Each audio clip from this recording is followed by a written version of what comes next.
বলে, কিন্তু আমরা নামটা বলতে পারবো না। তো তার ঘটনাটা তিনি রেকর্ড করে নিয়ে আসছেন, সেটা আমরা কিছুক্ষণের মধ্যে আপনাদের শোনাবো। আপাতত আমরা যাই আলিফের ঘটনায়।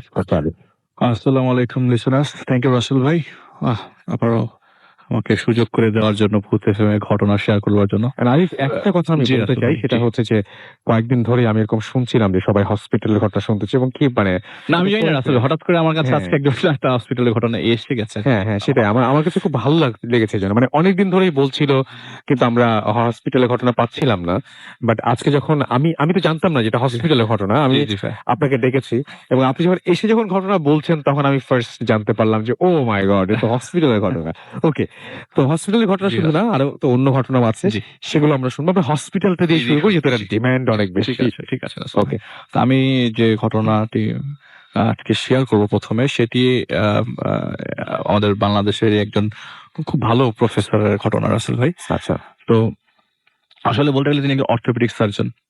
তো সে 1981 সালে একটি স্বনামধন্য মেডিকেল কলেজ থেকে এমবিবিএস কমপ্লিট করে ইন্টার্নশিপ শেষ করে আপনার বাংলাদেশের বাইরে যায়। তো বাংলাদেশের বাইরে যাওয়ার আগে এমএস করে যায় তিনি সার্জারির উপরে। পরে সে বাংলাদেশের বাইরে যে আরো ডিগ্রিজ নিয়ে এসে বাংলাদেশে 1990 থেকে প্র্যাকটিস করা শুরু করে। তো একজন লোক তো তার সমস্ত অর্থ সম্পত্তি দিয়ে একটি হসপিটাল করে দেয়। এটিও বাংলাদেশের কোন একটি জায়গায়, আমি রাসেল ভাই জায়গাটির নাম প্রকাশ করতে পারছি না। ওকে, নো প্রবলেম। তো যে জায়গায় তার হসপিটালটা, সেখান থেকে তার বাসার দূরত্ব 8 থেকে 10 কিলো। তো সপরিবারে তাকে থাকতে হতো। তার 3 ছেলে ছিল আর কি। আচ্ছা, তো সপরিবারে তাকে সেই জায়গায় হসপিটালের কাছেই থাকতে হতো। তো বলে না রাসেল ভাই, এটা অনেক আগের কথা, এটা পেশেন্ট প্রেমিক বলে। পেশেন্ট বা ডেডিকেটেড। পেশেন্ট ফোন দিলে ওই ফোন আর ইগনোর করা যেত না, সেটা রাত 1টা হোক, 2টা হোক, 3টা হোক। তো যখনই ফোন আসতো তখনই সে ধরে যেত। কল একটা মানে, আর রাসেলের আরেকটা কলের ক্ষেত্রে বলি, ওই 1990 সালের ঘটনা। তো ফোন অতটা ছিল না, মানে মোবাইল তো বাদ, টেলিফোনই ছিল না। টেলিফোন আর কয়টা ছিল? তো তার বাসায় একটা টেলিফোন ছিল, তার হসপিটালে একটা টেলিফোন ছিল, ওই এরিয়াতে মোটামুটি 3টা টেলিফোন ছিল। আচ্ছা, তো এই 2টা টেলিফোন, এবং তাকে যে কোনো ভাবে হোক সবাই কানেক্ট করতো। এই 3টাকে তো কানেক্ট করতো কি, আপনার হসপিটাল থেকে ওই ফোন, নরমালি এতটা ফোনও নাই যে অন্য জায়গায় ফোন করবে, নরমালি ফোন 2টা হসপিটালেই কানেক্টেড ছিল। তো তিনি সবসময় পেশেন্টের জন্য সর্বদা রেডি। ফোন আসলেই সে রাত্রে 1টা, তবে বাসার সবাই একটু ফেড আপ ছিল তার প্রতি, যে এরকম করে চলে যাওয়াটা তো কোনো ঠিক না। তো ঘটনার দিন যাই রাসেল ভাই, ঘুরিয়ে পেঁচিয়ে না, ঘটনার দিন চলে যাই। ঘটনার দিন রাত 1টা রাসেল ভাই ঘুম ভাঙে। এর আগে প্রায় সপ্তাহখানেক হয় কোনো ধরনের ফোন তার কাছে আসে নাই রাত্রেবেলা। তো গভীর রাতের ফোন হঠাৎ করে এসছে রাত 1টা, এবং সে 100% শিওর ফোনটা হসপিটাল থেকে এসছে। আচ্ছা, তো রাত্রে 1টা ফোনটা সে রিসিভ করে, এবং রিসিভ করে অপর প্রান্ত থেকে ভাষাটা এরকম, মানে খুব ফিসফিস, স্যার একটা ইমার্জেন্সি পেশেন্ট আসতে হবে, খুব কর্কশ গলায়, খুব মোটা গলায়। বলে কি, এরকম ভাবে তো আমাকে কখনো হসপিটাল থেকে কল দেয় না। তো নিশ্চয়ই কোনো ইমার্জেন্সি পেশেন্ট আসলেই আসছে হয়তো বা। সে কি করলো, রেডি হয়ে কোনো মতে ড্রেস পরেই বের হয়ে গেল। আচ্ছা, তো বাসার নিচে নামতেই ওই এলাকাতে রাসেল ভাই, স্কুটার তো পরের কথা, রিক্সা ওই মুহূর্তে অ্যাভেলেবেল কোথার থেকে রাসেল ভাই, এই জায়গাটাতে ওটা মফস্বল এরিয়া অবশ্যই, কিন্তু অ্যাভেলেবেল কিভাবে। তো উনি নামার সাথে সাথে দেখলাম বাসার সামনে একটা রিক্সা দাঁড়িয়ে আছে। আচ্ছা, সবকিছু মনে হচ্ছে রেডি একদম, মানে তার হাতের নাগালি। তো সেই রিক্সাওয়ালাকে জিজ্ঞেস করলো যে এই জায়গায় যাবা কিনা। রিক্সাওয়ালা বললে একটু বেশি ভাড়া বাড়ায় দিলে যাবো। তো রিক্সায় উঠেছে। তো তার কথা মতো রাসেল ভাই, আসলে আমার ঘটনার সাথে রিক্সাওয়ালা কোনোভাবে জড়িত না, বলে দিই আগের থেকে। তো তার কথা মতো যে রিক্সায় এত জোরে টানছে, আমি এখন যে মানে আলিফ, এখন যে তুমি দেখো মেশিন রিক্সাগুলা দেখো, ওটার থেকে অনেক ফাস্ট, এত জোরে রিক্সা টানছে। তো আমি কিছুক্ষণের মধ্যে, প্রায় 15 মিনিটের মাথায়, আমি 10 থেকে 12 মিনিটের মাথায় আমি হসপিটালের কাছে চলে যাই।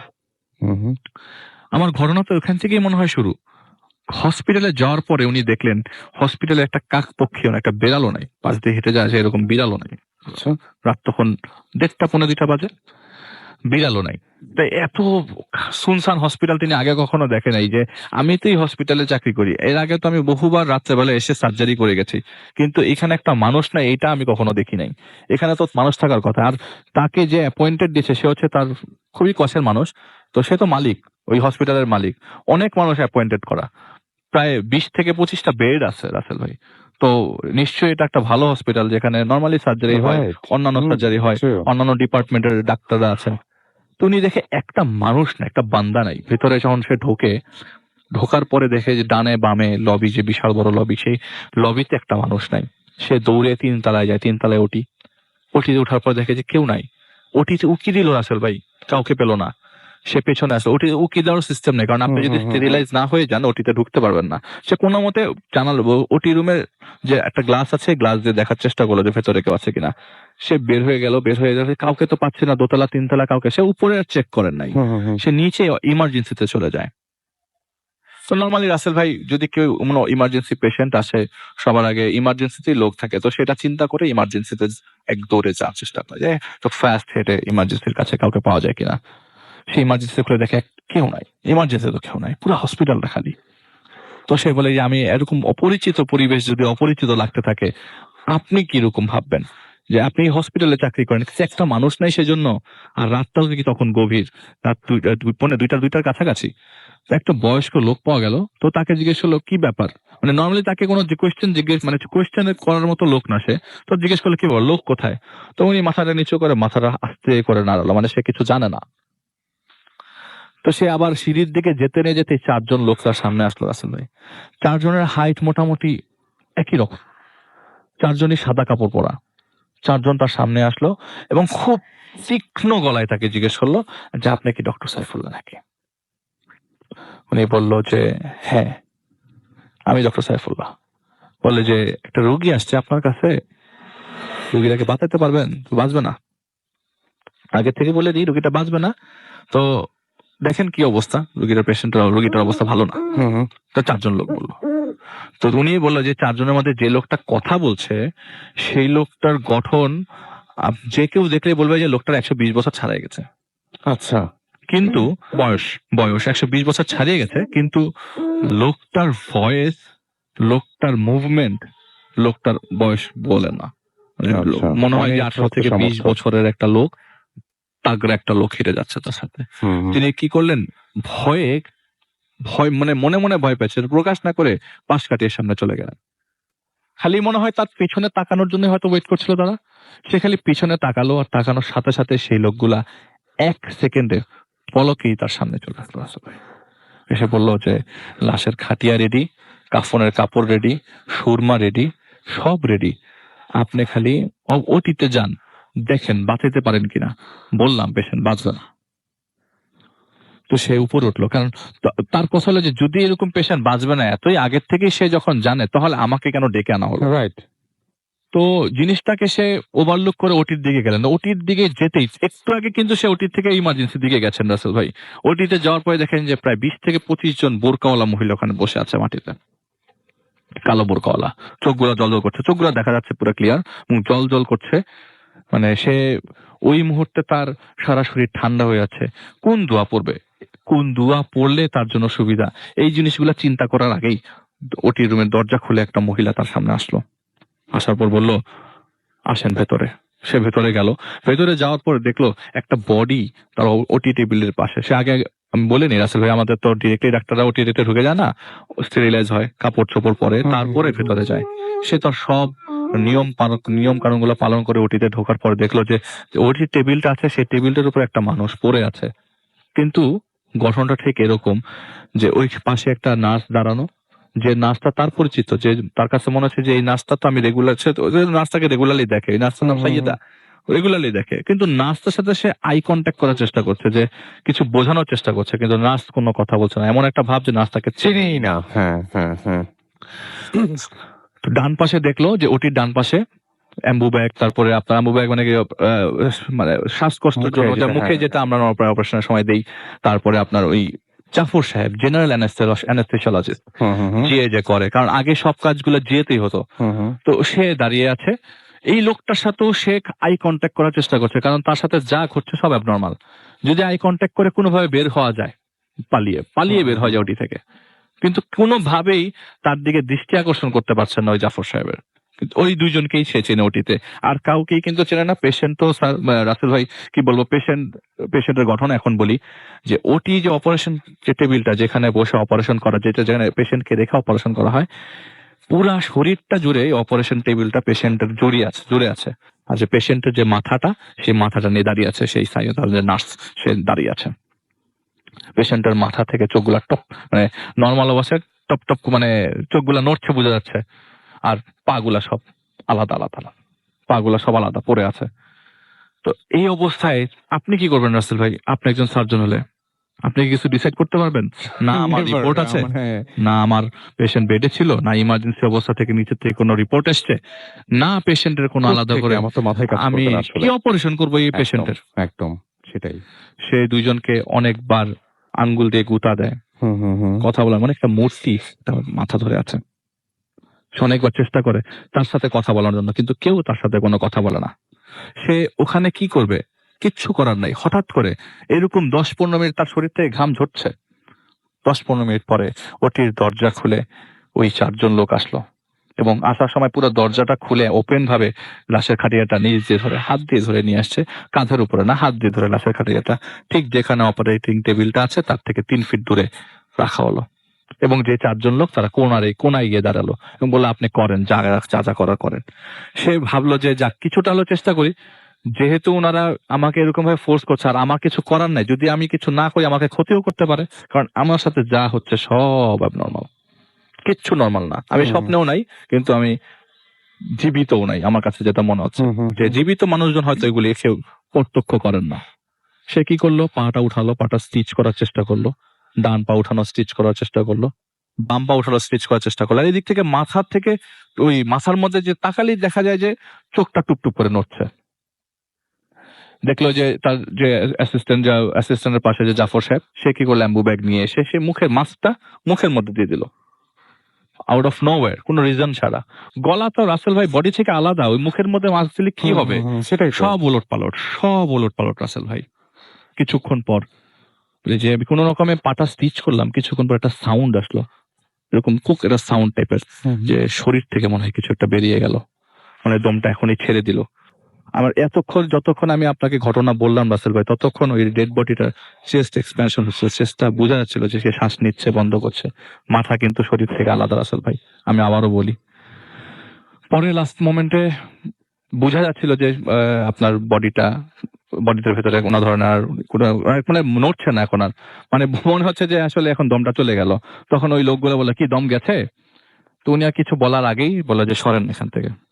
তো তাকে সরিয়ে দিল। সোর্স কোথা থেকে রাসেল ভাই জানি না, খাটিটা পাশে নিয়ে আসার পরে ওই জায়গায় সবাই তাকে গোসল করানো স্টার্ট করলো। আচ্ছা, তারা নিজেরাই মাথাটা স্টিচ করলো।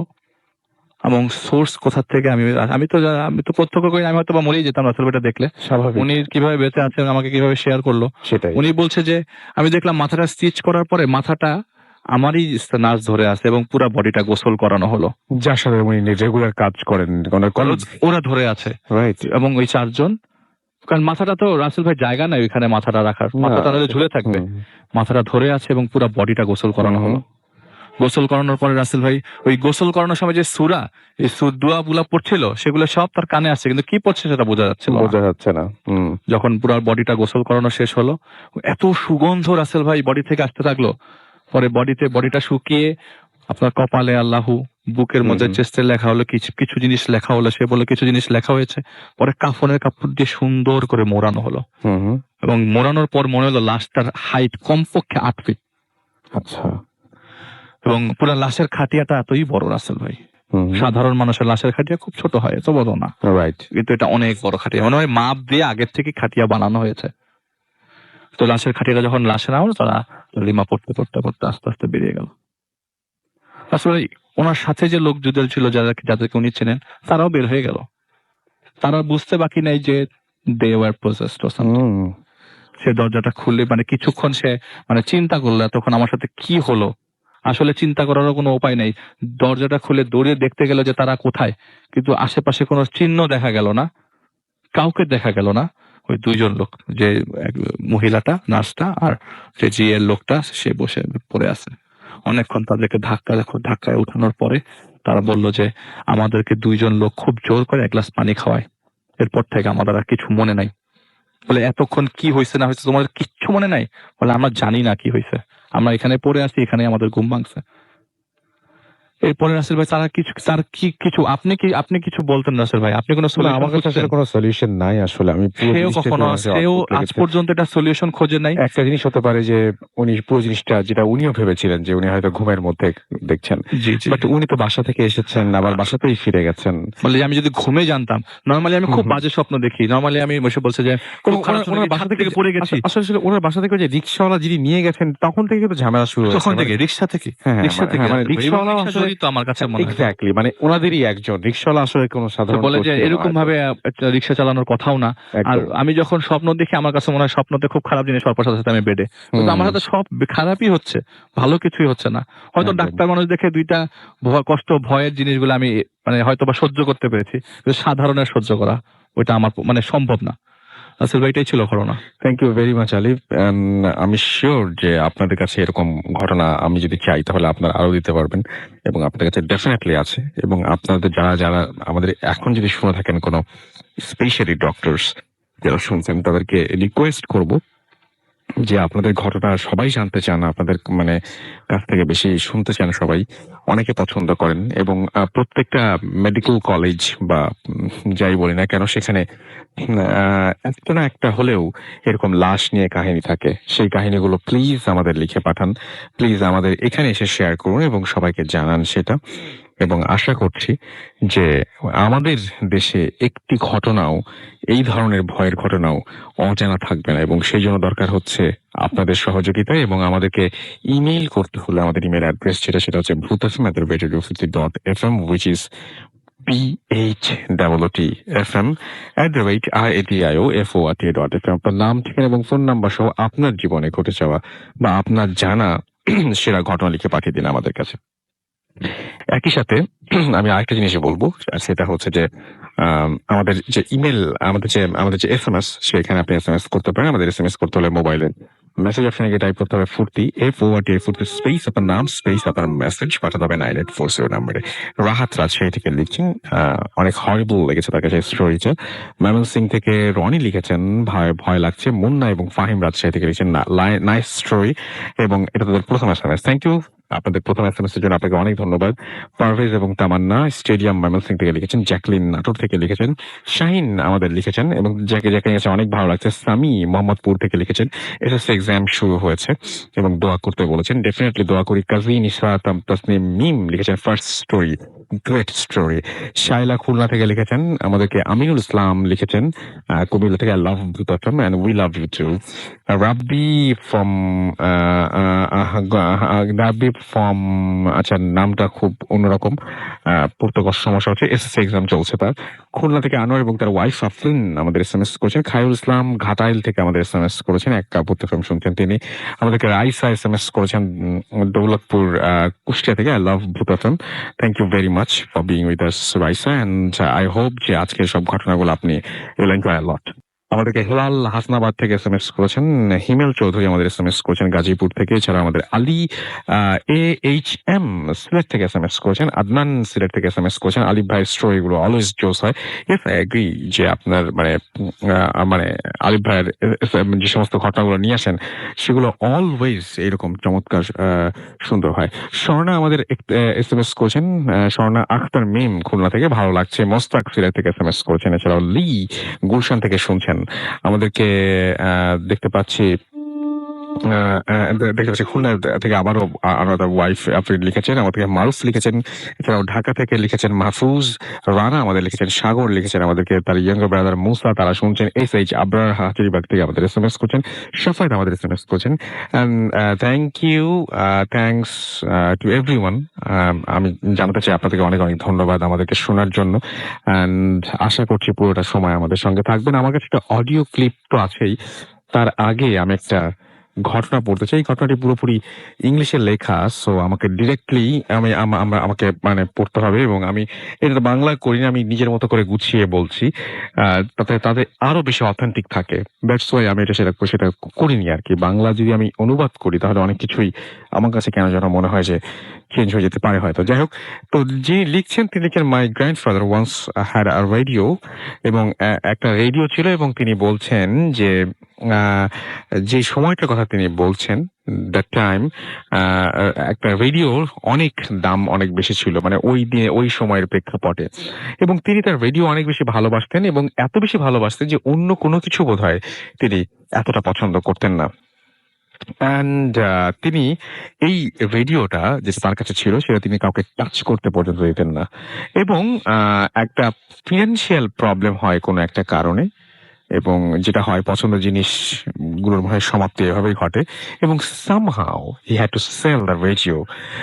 এবং তিনি যদিও সেটা কোনোভাবেই মেনে নিতে পারছিলেন না, অ্যান্ড তিনি খুব ডিপ্রেসড ছিলেন, এবং তিনি 1 সপ্তাহের জন্য খাওয়া দাওয়া বন্ধ করে দিয়েছিলেন এই রেডিওটা বিক্রি করার পরে। এবং তারপরে যেটা হলো সেটা হচ্ছে যে তিনি সেম রেডিও পরবর্তীতে আবারও যখন মানে সবকিছু স্বাভাবিক হলো তিনি খুঁজেছেন, বাট সেই জিনিসটা যেটা তিনি একবার মানে সেল করেছেন সেই জিনিসটা তিনি আর পাননি। ইন 2015 তার খুবই রিসেন্ট সময়ের কথা বলছেন তিনি, এবং তিনি বলছেন যে তার গ্র্যান্ডফাদার একটা অ্যান্টিক শপে যান একটা বিছানা কিনতে, এবং তিনি একটা বড় সড়ো দেখে মানে বিছানা কেনেন এবং তিনি এটা দাম দেন। বাট যখন তিনি চলে আসছিলেন ওইখান থেকে, হঠাৎ করে তিনি দেখলেন যে রাস্টি একটা অনেক পুরনো একটা রেডিও সেটা শেলফের উপরে রাখা, এবং একটা ডার্কেস্ট কর্নার যদি বলে দোকান, মানে সেটা সবচাইতে অন্ধকার যে জায়গাটা, আলো আলো আবছা আবছা আধার এরকম টাইপের একটা কর্নারের মধ্যে সেটা রাখা। এবং তিনি হঠাৎ করেই জিনিসটা দেখে খুব খুশি হয়ে গেলেন, এবং তিনি আর এক মুহূর্ত দেরি করলেন না, সেটা ছিল একটা রেডিও, এবং সেই রেডিওটা তিনি কিনে ফেললেন সঙ্গে সঙ্গে, এবং কিনে তিনি বাসায় ফিরে আসলেন। এবং তিনি যেটা করলেন সেটা হচ্ছে শপকিপার যখন কেনার আগে একবার একটা ওয়ার্নিং দেয়, এবং তাকে ওয়ার্ন করে এটা বলে যে রেডিও ওয়াজ কার্সড, অভিশপ্ত একটা রেডিও, আপনারা বুঝতেই পারছেন। তো এই সমস্ত ব্যাপারে তার গ্র্যান্ডফাদার একেবারেই বিশ্বাস করতেন না, এবং তিনি এই সমস্ত মানে কার্স, তারপরে এই সমস্ত ধরনের যে ব্ল্যাক ম্যাজিক, এই সমস্ত ব্যাপারে তারা তিনি পাত্তা টাত্তা দিতেন না। তো তিনি সেটা কিনে ফেললেন, এবং এটা ইট ওয়াজ দ্য বিগেস্ট মিস্টেক। এবং সেটা আমরা পরে আসছি, এবং তিনি সেই রেডিওটা কিনে নিয়ে যান এবং তিনি দেখেন যে এটা কাজ করছে কিনা। Yes, it was working, and এর সাউন্ডটা ছিল মানে সো গুড। এবং তিনি যেটা করলেন সেটা হচ্ছে তিনি ভাবলেন যে আচ্ছা, তিনি বলেন যে তিনি রুমে শুনবেন তিনি, এবং তিনি বলেন যে এবং তিনি সেটা শুনবেন। বাট যেটা হলো সেটা হচ্ছে যে তিনি চাইলেন যে কিছু নেইবারদেরকেও তিনি এটা দেখাবেন, এবং তিনি এই জিনিসটা তাদেরকে ডেকে নিয়ে এসে তিনি মানে সবার মধ্যে শুনবেন। তো তিনি যেটা করলেন সেটা একটা রেয়ার অ্যান্টিক রেডিও, যেহেতু সুতরাং তার এই ধরনের একটা ইচ্ছা হলো, এবং তিনি যখন সবাইকে ডেকে নিয়ে আসলেন এবং রেডিওটা অন করতে চাইলেন, তখন কোনো সাউন্ড রেডিও থেকে আসছিল না, এন্ড হি ওয়াজ শকড। এবং মানে একটু আগেও এবং স্পিচলেস হয়ে গেলেন তিনি, যে একটু আগেও রেডিওটা বাজছিল, একটু আগেই সবকিছু ঠিকঠাক ছিল, but now it's not working. মানে কি হতে পারে, কোন ধরনের প্রবলেম হতে পারে? তো যিনি মেলটা লিখছেন তিনি লিখছেন যে আমার uncle lives with my grandfather, এবং অ্যাকচুয়ালি আমাদের my grandfather lives with my uncle and my aunt and with 2 of my cousins.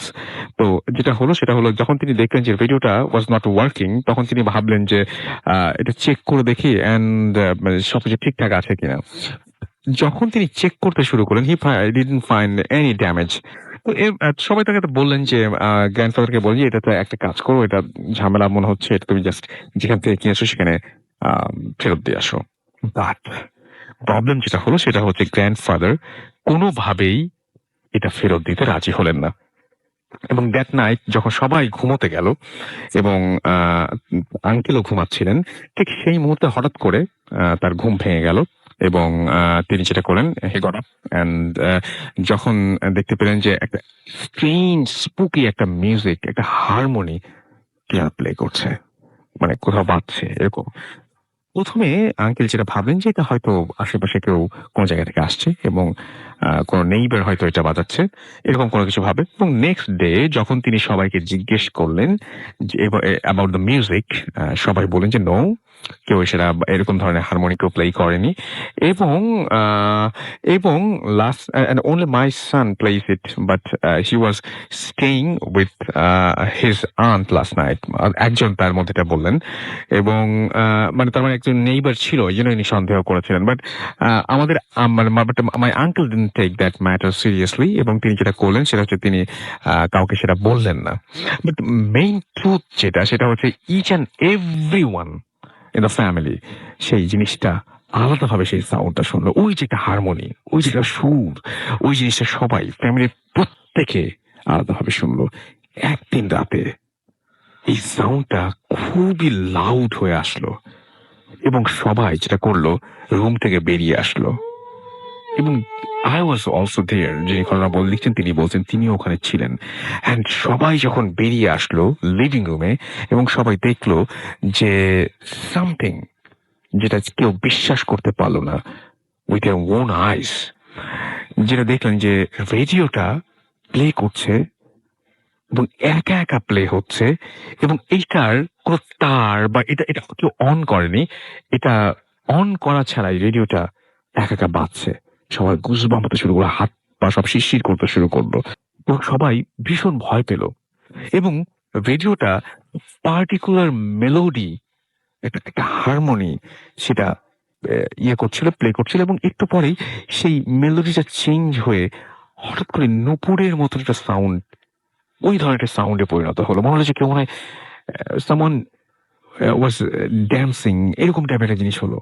এবং সবচেয়ে হরেবল যে ব্যাপারটা ঘটলো সেটা হচ্ছে যে একটু পরে হালকা একটা হাসি, একটা মেয়ের কণ্ঠে একটা হাসি শোনা গেল, এবং সবাই মিলে খুবই ভয় পেল। এবং তার মধ্যে যেটা হলো সেটা হচ্ছে যে যিনি লিখছেন তার আন্টি সঙ্গে সঙ্গে ফেইন্ট হয়ে গেলেন, অজ্ঞান হয়ে গেলেন, অ্যান্ড সমস্ত কাজিনরা কাঁদতে শুরু করলো। এবং তার আঙ্কেল যেটা করলেন তিনি হচ্ছে বাসা থেকে বের হয়ে গেলেন, এবং তার দাদা কিন্তু অর্থাৎ গ্র্যান্ডফাদার কিন্তু জাস্ট চুপচাপ শুনছিলেন ওই সাউন্ডটা আর হাসছিলেন। সাডেনলি সে বলল যে তিনি যেই মহিলার হাসি শুনছেন তাকে চেনেন। এটা বলার পর তিনি সবাইকে অবাক করে দিয়ে কাঁদতে শুরু করলেন।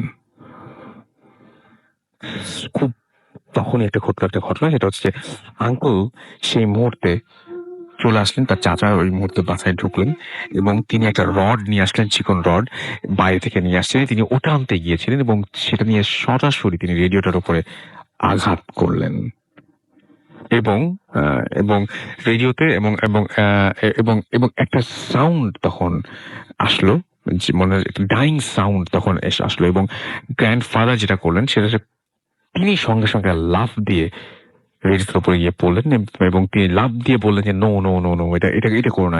এবং তিনি সবাইকে থামতে বললেন, and everyone pushed my uncle away from the radio, and then যেটা করলেন সেটা হচ্ছে যে ওনার দাদা সঙ্গে সঙ্গে তার আঙ্কেলকে একটা থাপ্পড় দিলেন, যেটা তিনি কখনো করেন না। তিনি তো কোনো বাচ্চাকে কখনো কোনোদিন কোনো সময় মারধর করেন না। অ্যান্ড সবাই খুব শকড এবং টেরিফাইড। এটা যেটা হলো সেটা হলো যে দেখতে আস্তে আস্তে আস্তে আস্তে তার গ্র্যান্ডফাদার কাঁপতে শুরু করলেন, এবং আস্তে আস্তে তিনি হচ্ছে রেডিওর উপরে হাত বোলাতে লাগলেন, এবং সবকিছু, এবং তিনি বলেন যে সবকিছু ঠিক হয়ে যাবে।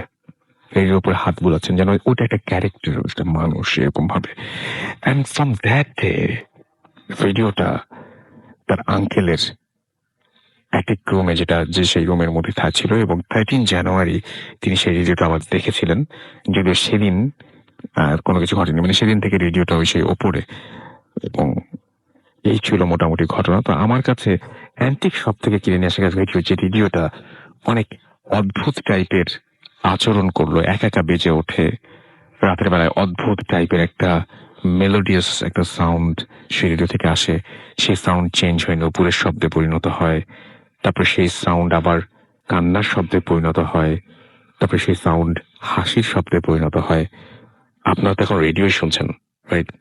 আপনার রেডিওটা যদি মোবাইলের ভেতরে থাকুক আর যাই থাকুক না কেন, যদি এইরকম অদ্ভুত আচরণ শুরু করে আজকে রাতে হঠাৎ করেই, এই ভূত এফএম শুনতে শুনতেই হঠাৎ করে দেখেন যে সুইচ অফ করছেন, বাট রেডিওটা চলছেই, একা একা ইচ্ছে মতো সাউন্ড প্লে করছে, হয়তো ভূতফেম না, অন্য কোনো কিছু শুনছে আপনি সেখান থেকে, এবং রেডিও অফ অবস্থায় কোনো স্টেশন হয়তো আপনি বাজাচ্ছেন না, আপনি হয়তো কোনো গান প্লে করছেন না আপনার আপনার লাইভ মিউজিক লাইব্রেরি থেকে, বাট এটা হচ্ছে মানে এটা একা একাই মানে রেডিও ইটসেলফ, রেডিও হচ্ছে গানটা প্লে করছে বা রেডিও সেই সুরটা প্লে করছে। কেমন লাগবে আপনার? Just think about it. আমার মনে হয় যে মানে এটা এটা খুবই খুবই খুবই অন্য ধরনের একটা ঘটনা যদি আপনি ইম্যাজিন করতে পারেন। Thank you very much. এতক্ষণ পর্যন্ত আনাস আহমেদ নাম লিখেছেন, আমি নামটা বলিনি। থ্যাংক ইউ ভেরি মাচ এরকম চমৎকার একটা স্টোরি আমাদেরকে পাঠানোর জন্য। Thank you. আই হোপ সবার ভালো লেগেছে, এবং যদি ভালো লাগে তাহলে আপনারাও এরকম ঘটনা প্লিজ আমাদের লিখে পাঠাবেন। এবং আপনারা তো অ্যাড্রেস জানেনই আমাদের, তারপর ফিরে এসে অ্যাড্রেস, ফেসবুকের আপনাদের যে সমস্ত কমেন্ট সেগুলো পড়বো। বাকিটা সময় আমাদের সঙ্গেই থাকুন। একটা ছোট্ট বিরতির পরে আবারও ফিরে আসছি। Stay tuned for your food don't stop. Booth FM. The night comes alive with Grammingphone.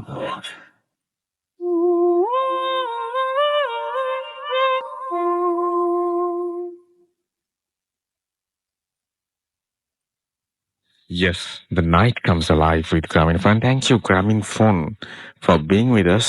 And আমরা একটা লং জার্নি আমরা একসাথে করছি। এটা মানে অলওয়েজ মানে আপনাদের সাথে এই জার্নিটা আমাদের ইট ওয়াজ মানে ইট হ্যাজ বিন বিউটিফুল এখনো পর্যন্ত। এবং আমরা আমরা সব আমরা উই আর সো গ্রেটফুল যে আমরা একসাথে অনেক মানে অনেক মজা হচ্ছে, এবং সবাই মিলে আমরা যে ঘটনাগুলো আমরা পাচ্ছি সেই ঘটনাগুলো আমরা এনজয় করছি, এবং প্রচুর ঘটনা পাচ্ছি রেগুলার। গত সপ্তাহে আমরা দেখেছি যে অনেকেই আমাদের এই ঘটনাগুলো অনেক প্রশংসা করেছেন। আজকে যারা আছেন আমাদের শুনছেন এই মুহূর্তে, তারা অনেকেই ঘটনার প্রশংসা করছেন। And thank you very much আমাদের সঙ্গে থাকার জন্য। আমরা ফেসবুকে দেখতে পাচ্ছি আঞ্জুমান আরা প্রিয়া আমাদের সঙ্গে আছেন এবং তিনি শুনছেন। অ্যান্ড আমাদেরকে দেখতে পাচ্ছি অ্যাপের ছবি আপ করেছেন তারিকুল ইসলাম, এবং তিনি শুনছেন কাতার থেকে অ্যাপ দিয়ে। আমাদের সাথে আছেন দেখতে পাচ্ছি এছাড়াও রুবেল হোসাইন নিলয়, তিনি আমাদের সাথে আছেন। রিকি রবিন আমাদের সাথে আছেন, এবং তিনি বলছেন রেডিওর স্টোরিটা অস্থির ছিল। দীপ্তি প্রধান আমাদের সঙ্গে আছেন। 10 জন বন্ধু একসঙ্গে শুনছেন। আপনাদের 10 জনকেই অনেক অনেক অনেক অনেক ধন্যবাদ আমাদের সঙ্গে থাকার জন্য।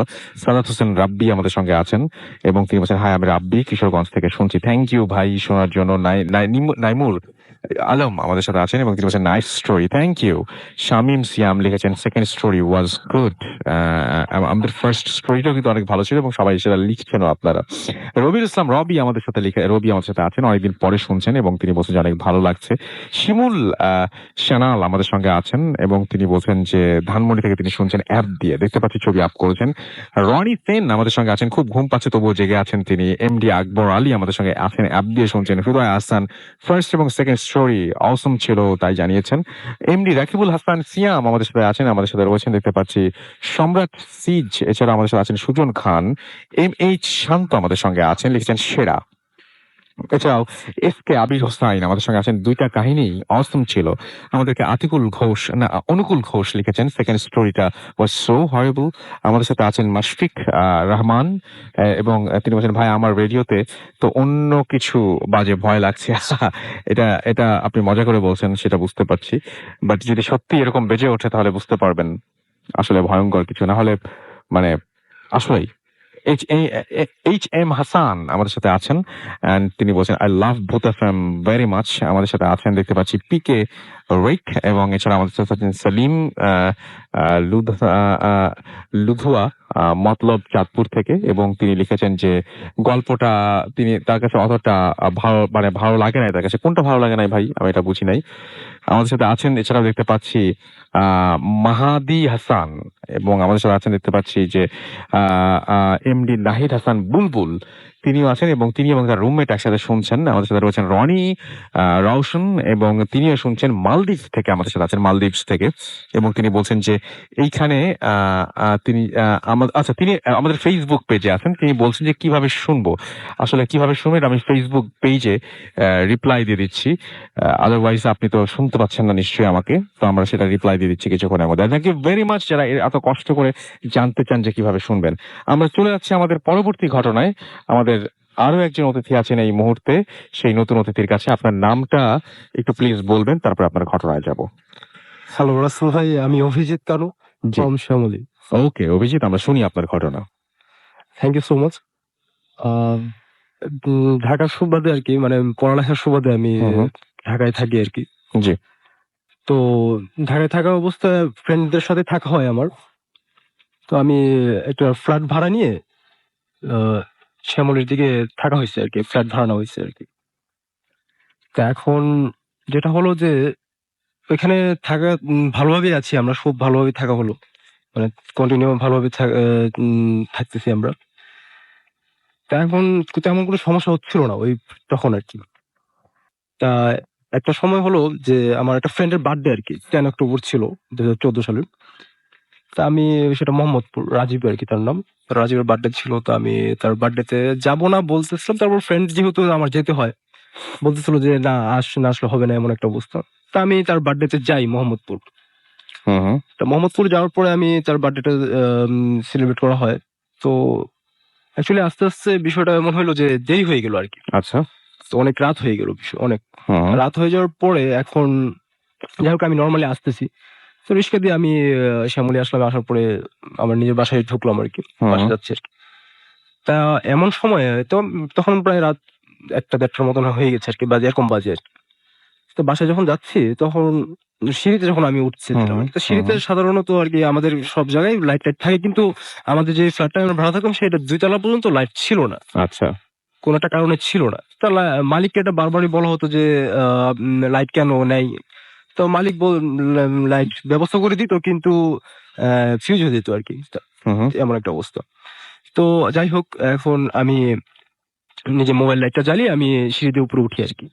তো ওঠার সময় আমার কাছে কেমন যেন একটা মনে হলো যে কেউ একজন আছে, এমন একটা মনে হলো আমার কাছে যে কেউ একজন আছে। তা আমি কেউ একজন আছে মনে হয়, যদি রাস্তায় মনে হয় না যে আপনার পিছনে কেউ যদি ফলো করে আর কি, হ্যাঁ, তাহলে তো মনে হবে যে না কেউ একজন ফলো, যদি আসলে আপনি কি বুঝতে পারতেছেন, কেউ যদি ফলো করে আর কি, তাহলে মনে হবে যে না কেউ আপনি একটা জিনিস টের পাবেন, মানে আপনি যদি নাও দেখেন আপনি বুঝতে পারবেন যে মানে ফিল করতে পারবেন যে কেউ একজন আপনাকে ফলো করছে, রাইট? তা আমি পিছনে ফিরে চাই আর কি। তো পিছনে ফিরে যাওয়ার পরে আমি দেখি যে না তেমন কিছু না। যাই হোক আমি আমার চারতলায় যেখানে থাকি আর কি, তো সেখানে আমি সিঁড়ি বেয়ে উপরে উঠে চলে যাই। তো যাওয়ার পরে যাই হোক আমি রুম টুম খুলে আমি আমার রুমে যাই ঘুমিয়ে পড়ি, ফ্রেশ হয়ে ঘুমিয়ে পড়ি। তা আমি সাধারণত গরম হোক শীত হোক ফ্যান ট্যান চালিয়ে ঘুমাই আর কি সবসময়। তো ফ্যান ট্যান চালিয়ে আমি ঘুমিয়ে পড়লাম। তো ঘুমিয়ে পড়ার পরে এখন সব ঠিকঠাক আছে, খুব ভালো হয়ে যাচ্ছে দিনকাল, তেমন কোনো সমস্যাও নেই। এনিওয়ে সব ওকে ফাইন। তা এখন যেটা মেইন সব প্রবলেমটা শুরু হলো এর পরে থেকে আর কি। তা আমার এই সেই একটা কারণে, একটা অফিসিয়াল একটা কারণে, তা আমি ঢাকার বাইরে যাই আর কি। তা ঢাকার বাইরে গেলে কয়েকদিন পর আমার কয়েকদিন লেট হয়ে যায় আস্তে আস্তে। তা আসার যেদিন আমি আসবো আর কি, ব্যাক করবো ঢাকার দিকে।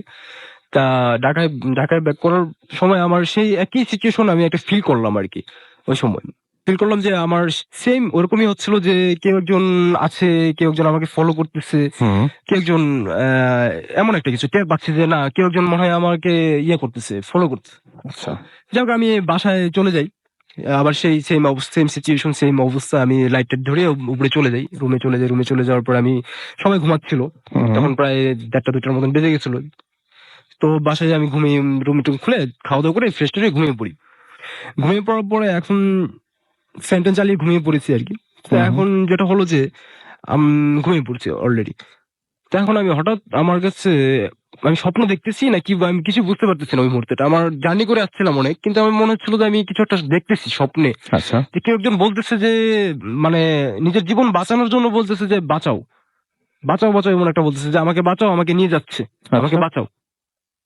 আমি স্বপ্ন দেখতেছি আসলে কেমন, মানে আমার কাছে কেমন লাগতেছিল বিষয়টা, মানে কি আপনি ব্যাপার? মোটামুটি ভাবছিলেন যে এটা স্বপ্নই হবে বোধহয়। হ্যাঁ, আমার স্বপ্নই হবে আর কি। হ্যাঁ, হ্যাঁ। তাই আমার কাছে মনে হলো না স্বপ্ন হচ্ছে, এটা বাদ দিই। মানে আমার কাছে আমি তখন সিচুয়েশনটা করতে পারতেছি, হ্যান্ডেলও করতে পারতেছি না, এমন একটা অবস্থা। তো খুব মানে শরীর ঘেমে গেছে আর কি। ঘেমে গেলে এখন মানে আমার অবস্থা খুবই খারাপ হয়ে গেছিল ওই হুম, হুম, মুহূর্তটার ভিতরে। হুম, হুম। তা আমি মানে যেভাবে হোক উঠে পড়লাম। হঠাৎ করে চোখ মেললাম আরকি। চোখ মেলে দেখলাম যে আমি তো মানে রুমে নেই। হুম, হুম। আমি রুমে নেই। আমি বললাম, "কি হলো? আমি কোথায়?" মানে রাইট। আমার কাছে খুব ভৌতিক, মানে কি বলবো যে অ্যাকচুয়ালি আসলে বলাটা আগে বলা দরকার ছিল। আমি আসলে এরকম বিশ্বাস করি না। কোন সময় বিশ্বাস করি না। যে এরকম কিছু থাকতে পারে বা এরকম কিছু হতে পারে আমার সাথে। এরকম আমি কোন সময় বিশ্বাস করতাম না। কিন্তু আজ এই সিচুয়েশনটা যদি না হতো তাহলে আমি মানে বিশ্বাস করতামই না যে এরকম হয়, এরকম কিছু আছে, ভৌতিক রাইট, কিছু রাইট। হুম, এরকম হুম। থাকতে পারে। তা আমি দেখি যে আমি সিঁড়িতে। কেমনে কিভাবে পসিবল আমি এটা বুঝতেই পারতেছিলাম না যে আমি সিঁড়িতে কেন? আমি কি স্বপ্ন দেখতেছি না কিভাবে আমি অটোমেটিক সিঁড়িতে চলে আসছি। আমি তো রুম বন্ধ করে ভিতরে গিয়ে ভিতরে যাই, খাওয়া-দাওয়া করে ফ্রেশ-ট্রেশ হয়ে ঘুমাই। কিন্তু আমি কিভাবে আমি সিঁড়িতে কেন? ২ তলার সিঁড়িতে। যেখানে কারেন্ট লাইট-টাইট ছিল না আরকি। এখানে আপনার আসার কোনো কারণ এখানে নেই। আমার কোনভাবে আসার কারণ নাই। রাইট। তা আমি এখানে কেন? আমি খুব ভয় পেয়ে যাই যে কি ব্যাপার, আমি এখানে কিভাবে আসলাম? তা আমি মানে বুঝতে পারতেছিলাম না এরকম একটা সিচুয়েশন যে আমি বাসায় রুমে, তা আমি ২ তলায় কেন? যাই হোক আমি চিন্তা করলাম যে যাই হোক এখন নিজের জীবন বাঁচানি হচ্ছে ফরজ। ঠিক আছে? তা আমি ভগবানের নাম আ নিতে লাগলাম। আমার ইষ্ট দেবতার নাম নিতে লাগলাম যে আমি ভগবানের নাম আমি মনে, মনে অনেক নিচ্তেছি যে ভগবান হুম। আমি কোথায় আছি? কিভাবে আমাকে প্লিজ উদ্ধার করো। তো এমন অবস্থায় আমি কোনরকম আরকি একটা হলো যে না এখন স্বাভাবিক একটা পর্যায়ে আসলো। তা আমি কি করলাম যে ঠিক আছে আমি ওই মানে ধান্দার ভরে আরকি। ঠিক আছে? ধান্দায় আরকি। মানে একটা এলোমেলো একটা ধান্দার মধ্যে ছিলাম আরকি। তো আমি আস্তে, আস্তে সিঁড়ি বেয়ে উপরে উঠলাম আরকি। আমি আমার রুমে আস্তে, আস্তে গেলাম। কিন্তু আমি বুঝতে পারতেছিলাম না আমি কি সিঁড়ি বেয়ে উপরে যাচ্ছি নাকি কোথায় যাচ্ছি। যাই হোক আমি সিঁড়ি বেয়ে আমি জানি যে আমার ৪ তলায় আমি থাকি আমি। তো ওখানে আমি গেলাম যেয়ে আমি চাবি দিয়ে দরজা খুললাম। দরজা খুলে আমি বাসায় ঢুকলাম। বাসায় ঢোকার পরে দরজাটা লাগাই দেখলাম না সবাই তো ঘুমাই আছে। না আমি মনে হয় কি ব্যাপার? কিভাবে এখানে কি হচ্ছে না হচ্ছে? যাই হোক আমি রুমে গেলাম, রুমে যেয়ে ঘুমিয়ে পড়লাম। ঘুমিয়ে পড়ার পরে আমি বাতি জ্বালিয়ে ঘুমাইলাম। লাইট জ্বালিয়ে ঘুমাইলাম আরকি, হ্যাঁ? তো লাইটটা জ্বালালাম যে একটু ভয় করতেছিল, ভয় হুম। কাজ করতেছিল। সবাই ঘুমায় আছে। আমি বাইরে কিভাবে আমি কই আসলাম নাকি গেলাম না কি? তো আমি ঘুমিয়ে পড়লাম। ওইখানে যে লাইটটা জ্বালিয়ে ঘুমালাম আরকি। ঘুমানোর পরে এখন যেটা হলো আরকি যে ঠিকঠাক আছে সবকিছু ওকে ফাইন। দেন আমি যাই এ অ্যা আমি যাই আমি পরের দিন সকালে আরকি, সকালে হলো যে আমার একটা ফ্রেন্ড ছিল আরকি, জুবাইর আরকি। তাকে আমি বললাম বিষয়টা যে আসলে আ এরকম আমার একটা সিচুয়েশন হলো। তো কি বলে? জুবাইর বলল যে, "না এরকম তো কি বলিস তুই? এটা তো হতে পারে না।" তা আমি আমার আর কয়েকজন ফ্রেন্ড ছিল, তাদেরকে চঞ্চল ভাই ছিল, তাকে বললাম, সজীব ভাই ছিল। ওর বিষয়টা আমি শেয়ার করলাম যে, "সজীব ভাই এরকম বিষয় তা কি করা যায়?" তো সজীব ভাইয়ের একটা মানে সজীব ভাই এবং চঞ্চল ভাইয়ের পরিচিত একজন হুজুর ছিল আরকি। তো হুজুরের কাছে যে বলল যে, "ঠিক আছে তোমার যেহেতু এরকম ফিল হইছে তোমার কাছে তাহলে তুমি একটা কাজ করো। আ তুমি আমাদের চীনা পরিচিত যে হুজুর আছে তার কাছে যাও। যেয়ে আরকি বিষয়টা বলো দেখো কি হয়।" তিনি কি সলিউশনটা দেন আরকি। তা আমি তার কাছে যাই, হুজুরের কাছে নিয়ে যাই। নিয়ে যাওয়ার পরে তিনি আমাকে বললেন যে এভাবে বললেন যে, "আসলে তোমার সাথে যেটা হইছে তুমি যেদিন রাত্রে আরকি ব্যাক করছিলা মোহাম্মদপুর থেকে তখন আরকি তোমার সাথে একটা খারাপ কিছু তোমার সাথে আসছিল আরকি। খারাপ একটা কিছু, একটা বাতাসের মতো খারাপ একটা কিছু আসছে তোমার কাছে। যেটা তোমাকে আরকি মানে পজেস করতে যাচ্ছে আরকি। মানে তোমার দিকে নিয়ে যেতে চাচ্ছে আরকি এমন একটা কিছু। কোথাও নিয়ে যেতে চাচ্ছে হ্যাঁ, আমাকে কোথাও নিয়ে যেতে যাচ্ছে। তা আমি বললাম যে, "আচ্ছা, আচ্ছা। তো এরকম যদি হয় তাহলে এখান থেকে কিভাবে বাঁচা যায়? মানে এটা কি আমাকে ক্ষতি-টতি করতে হবে?" হ্যাঁ, বলল, "হ্যাঁ, তুমি যদি রাতে বের-টের হও তাহলে তোমার ক্ষতি হতে পারে।"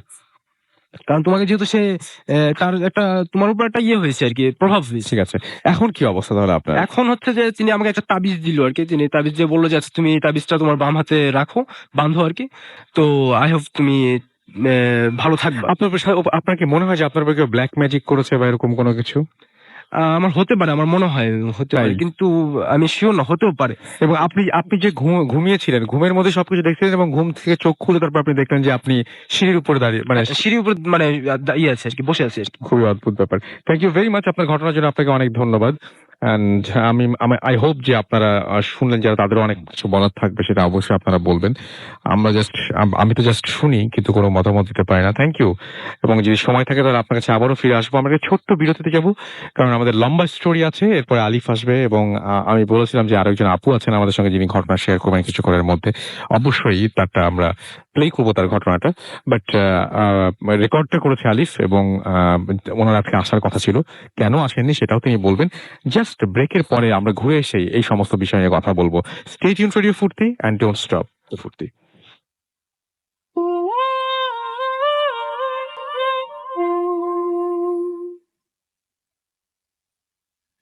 Yes, the night comes alive with Gramin Phone. শুনছেন সবসময় রেডিও ফুর্তি 8.0 FM এন্ড আমি রাস্তার আছি সাথে, আমার সাথে এই মুহূর্তে আছেন ডক্টর আলিফ এন্ড আমরা এইবার সেই ঘটনাটায় যাব। আলিফ, কার ঘটনা আপনি শোনাবেন? আপনার সঙ্গে আরো একজন আসার কথা ছিল, উনি আজকে আসেননি। আমি বলছিলাম যে আজকে আমাদের গেস্ট মাত্র 2 জন, বাকিরা আসতে পারেনি। আচ্ছা, আপনার নামটা, মানে ওনার নামটা তো আমরা বলতে পারবো না, বাট কি হয়েছিল একটু বলবেন আমাকে? আসসালামু আলাইকুম লিসেনার্স।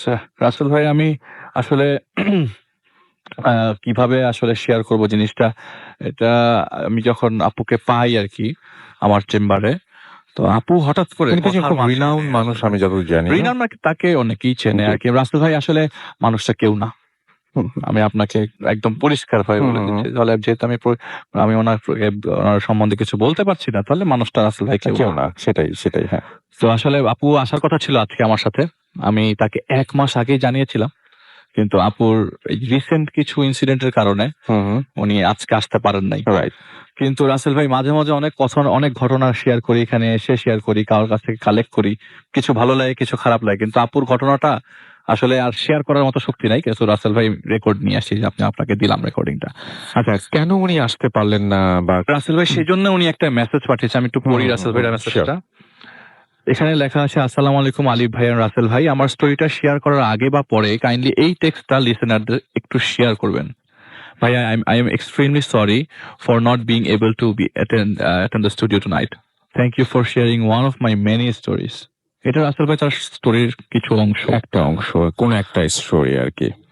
যা কারণে এসএমএসটা লিখছি যে যখন থেকে ভূত এফএম শুনছি, I am feeling one of many around my room. আর আলিফ ভাইয়া, I am hearing my name being called. কেউ একজন, উনি অনেককে ফিল করেন তার ঘরের মধ্যে, এবং কেউ একজন রাইট নাও তো না, রাসেল ভাই এখন আর আমার হঠাৎ চেস্ট পেইন বেড়ে নোজ ব্লিড করা শুরু হলো। এটা একটা প্রবলেমের মধ্যে একটা, এবং আজকেও নিশ্চয়ই ওইরকম একটা কোনো কারণের জন্য উনি এখানে আসতে পারেননি, এবং ওনার আসার ইচ্ছা ছিল, এবং 100%। এবং থ্যাংক ইউ আলিফ, লাস্ট মোমেন্টে আপনি রেকর্ডটা করেছেন, এবং রেকর্ডের ঠিক ওরকম প্রস্তুতি কোনো কিছু ছিল না, বাট আপনারা শুনলে বুঝবেন, বাকিটা আলিফ ঘটনায় বলে দিবে। তো ফার্স্ট পার্টটা একটু আলিফ আপনার কাছ থেকে শুনি, তারপরে আমরা। জি আসলে আমি যখন আপুকে ডেকে ওনার কাছে ঘটনা শুনলাম, তখন আপু আমার ক্লিনিকে এসে মোটামুটি অনেক কিছু বলেছে রাসেল ভাই, আমি আসলে কিছু রিকল করতে পারি নাই, এত কিছু জয়েন। তো আমি আপুকে বললাম, আপু আপনি আমার সাথে রেডিও ফুটতে যাবেন, আমি ইনশাল্লাহ আগামী মাসের 3 ফেব্রুয়ারি রেডিও ফুটতে যাচ্ছি। এটা গত মাসে, এবং অনেকদিন আগে, এবং আমি আপনার সাথে রাতে ভাই এসএমএস করে জানিয়েছিলাম। তো আপু বললেন ঠিক আছে ভাইয়া, আমি ইনশাআল্লাহ 3 ফেব্রুয়ারি কোনো প্রোগ্রাম রাখবো না। তো উনি তো নরমালি বিজি থাকে রাসেল ভাই। তো এই বিজনেসের ফাঁকে এই মধ্যে একটা ঘটনা ঘটে যায় তার সাথে। যেদিন তিনি আমার কাছে ঘটনা শেয়ার করে, তার জীবনের সব ঘটনা মোটামুটি 50% বেশি শেয়ার করে, পরের দিনই রাসেল ভাই তার বাসাতে হঠাৎ করে তার মার সাথে একটু কথা কাটাকাটি শুরু হয়, নর্মাল থেকে একটু বেশি, একটু অ্যাবনর্মাল ভাবে কথা কাটাকাটি শুরু হয়।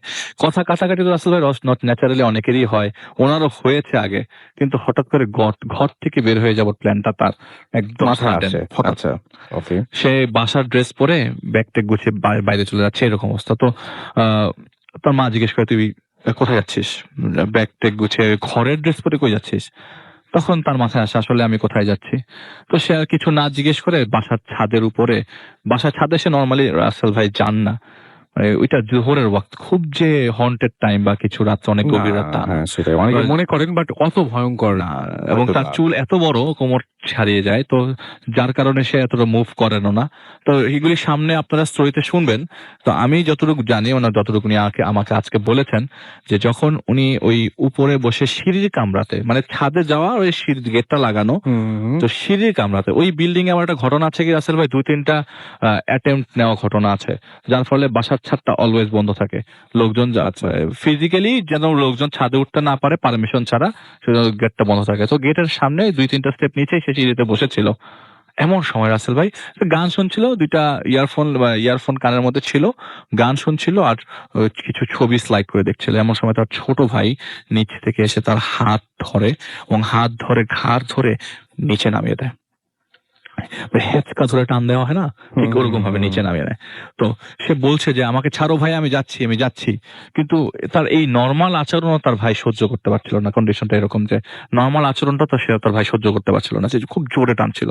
তো তার কাছে জিনিসটা নর্মাল এই জিনিসটা চিন্তা করার আগে সে একটা চিৎকার দেয়। তো সর্বপ্রথম 5তলায়, ওই বিল্ডিং এর 5তলার যে আন্টি, সে এগিয়ে আসে এবং তাকে জোর করে ওই ফাইট থেকে ছাড়িয়ে নেয়। তো হাতের মধ্যে একটা দাগ পায় এবং ঘাড়ের মধ্যে একটা দাগ বসে। তো ঘাটটা তো রাস্তা ইমিডিয়েটলি দেখা যাচ্ছে না, হাতেরটা দেখা যাচ্ছে। সে কি করলো, একটা টেনশন নিয়ে স্টেশনে চলে গেল, পুলিশ স্টেশনে।